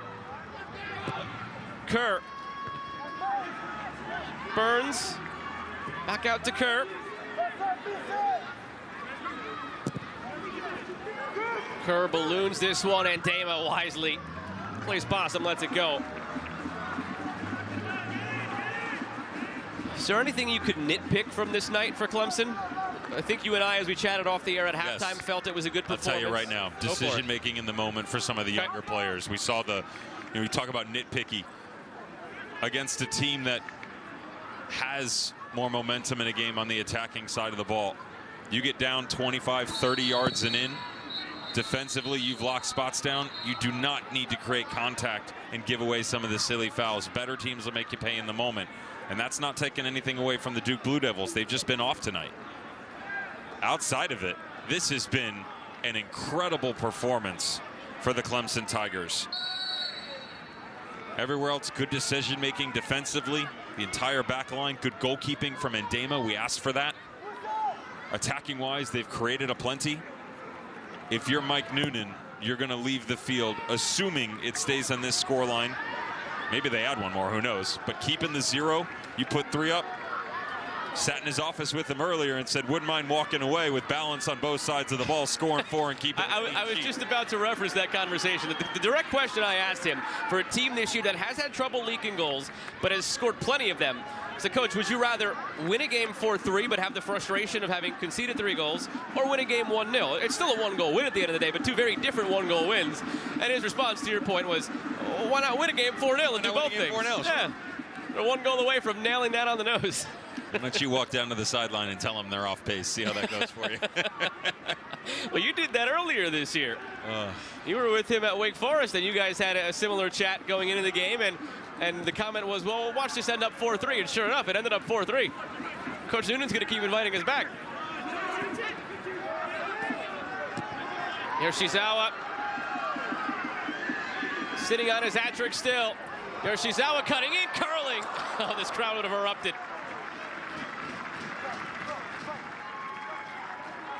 I don't blame him in the moment, Yoshizawa. He's got runners drifting on the back post here, but sitting on a hat trick. You've already got the one-on-one. It's going to be difficult no matter what. Notice all the blue runners over his right shoulder, right side of your screen. If he decides to play that ball, low percentage opportunity from a distance. He's got confidence. He's sitting on 2 goals. I like the chance. Musa, step over.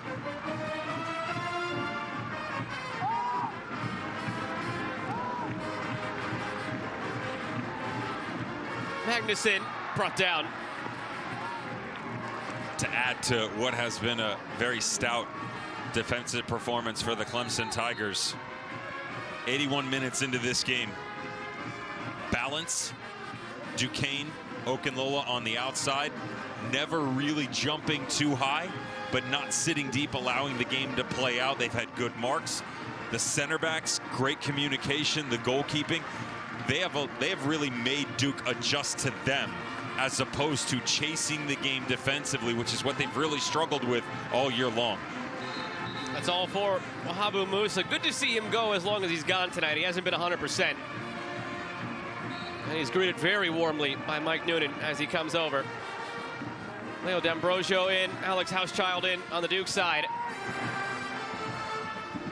There's Duncan Wilson who replaced Musa on the Clemson side.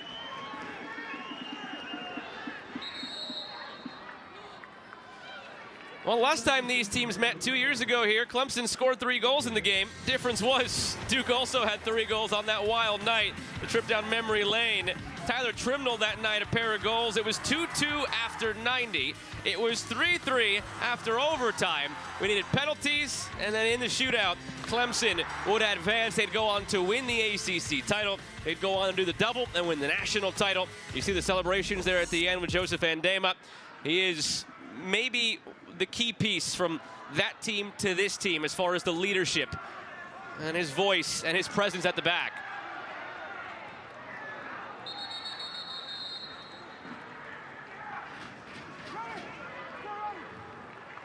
Get it. Run. Go. No. I already tracked one down earlier. Honesty. It's weird. Honesty is a good policy. How'd that get there? I had no idea, I swear.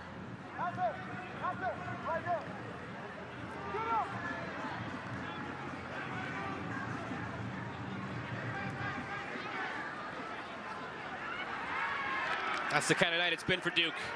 On the flip side, look, we talked, Devin, about some of the things you could still look to be better if you're Mike Noonan and Clemson. What went sideways tonight for Duke? Understanding, again, that it all happened in a 10-minute span. Deflections were a part of the equation, but it's just always felt like they were under pressure. And even though the deflections happened, 3-0 feels somewhat deserved for Clemson.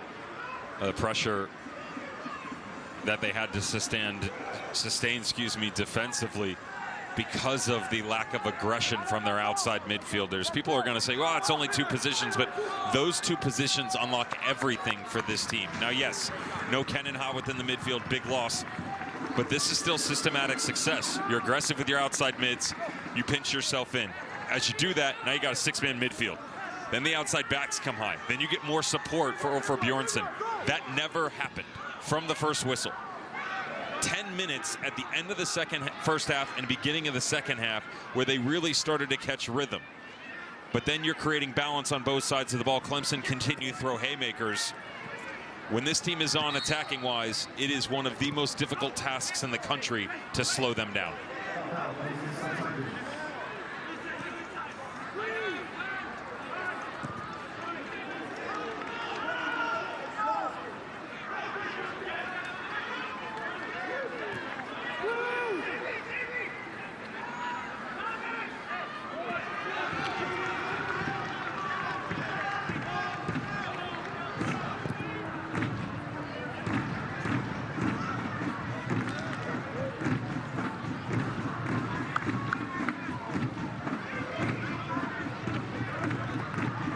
Goal might not change the equation much now for Duke, but it'll certainly improve the bus ride home, and it will give you some momentum to carry into your next one.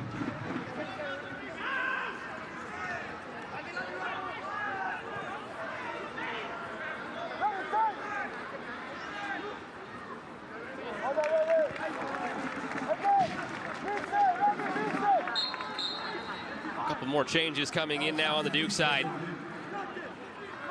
Ian Hecker, Adrian Hasima all coming on. Drew Kerr will take a seat, as will Ulfur Bjornsson.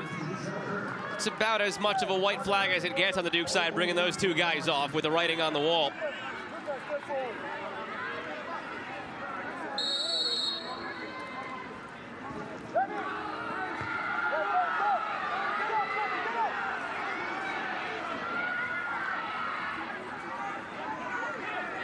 Carmenacito.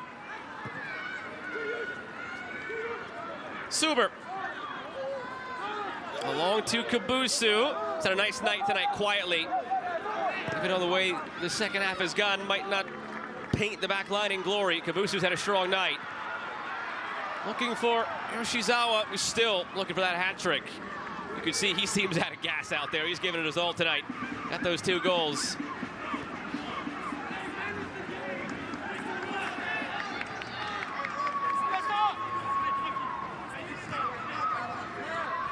Clemson currently outside the coaches poll top 25. Last time they were outside looking into the coaches poll was 2023. Turned it around and did the double in 2023. I don't mean to insinuate this Clemson team is necessarily the caliber of that 2023 team, which was special in many ways. But some of the core leaders of this team, including Ndama, who comes through with this one now, was a part of that group, and it's certainly in their memory bank. How about the other side of the ball? Duke Blue Devils. Last 3 years, they were involved in that committee top 16 reveal. A little bit more of an underdog.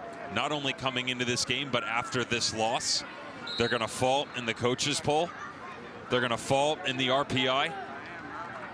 Take the silver lining out of this. The blemish is there now. Forget about it, right? The unbeaten is over. You understand where your faults are at, and you grow. You have to fail in order to grow. And the Duke Blue Devils learned a lot about themselves tonight. Take that, use it to your advantage to make yourself stronger moving forward. There's still plenty of season left for this team with a ton of talent, regardless on whoever is on the other side of the field. As Bruce Wayne's father said, why do we fall? So that we get back up. Wise words from the Batman family that can be applied for Duke the rest of the season. Yes, I went there, Devin. Just put a stroller in your hands now.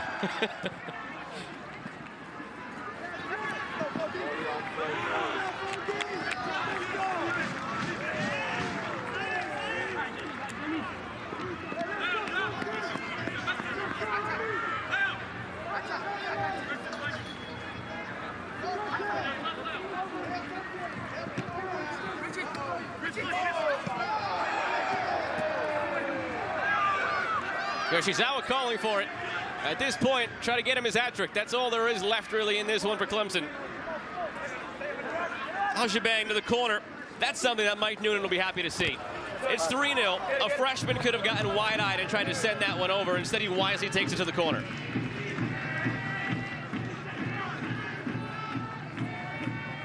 Yeah, what's better, that or the fact that Nate Richmond's dropped down underneath playing the 8 right now.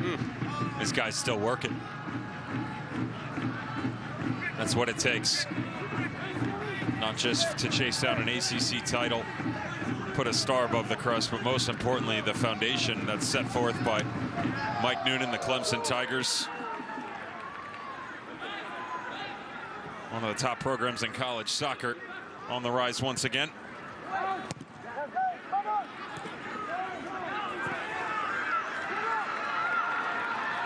Okunlola. Yoshizawa calling for it. Okunlola heading toward the corner.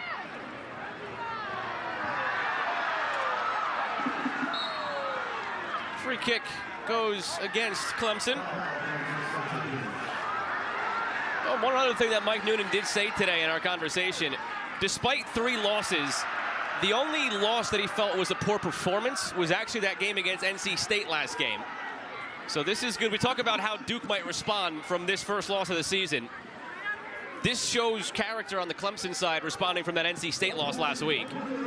Final minute winds down here now at historic Riggs Field with Clemson on the way to 3 points in the ACC. Duquesne. What a ball. Toward goal and save, denying Yoshizawa the hat trick to Mora. He wants it so bad. He's so bad. He's had a couple of strikes that he just wants to hit 3.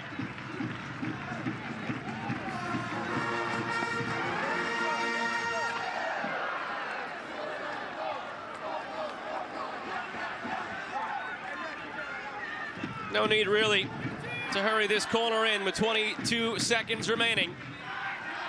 It's been one-sided in this rivalry. Going back to 2015, 8 Clemson wins, 1 Duke win, 1 tie. Duke's only win against Clemson over the last 10 years came back in 2021. That drought is going to continue. This was one of the matchups you circled on the calendar. It's coming, it's gone, and it's gone with Clemson winning 3-0 over the Duke Blue Devils.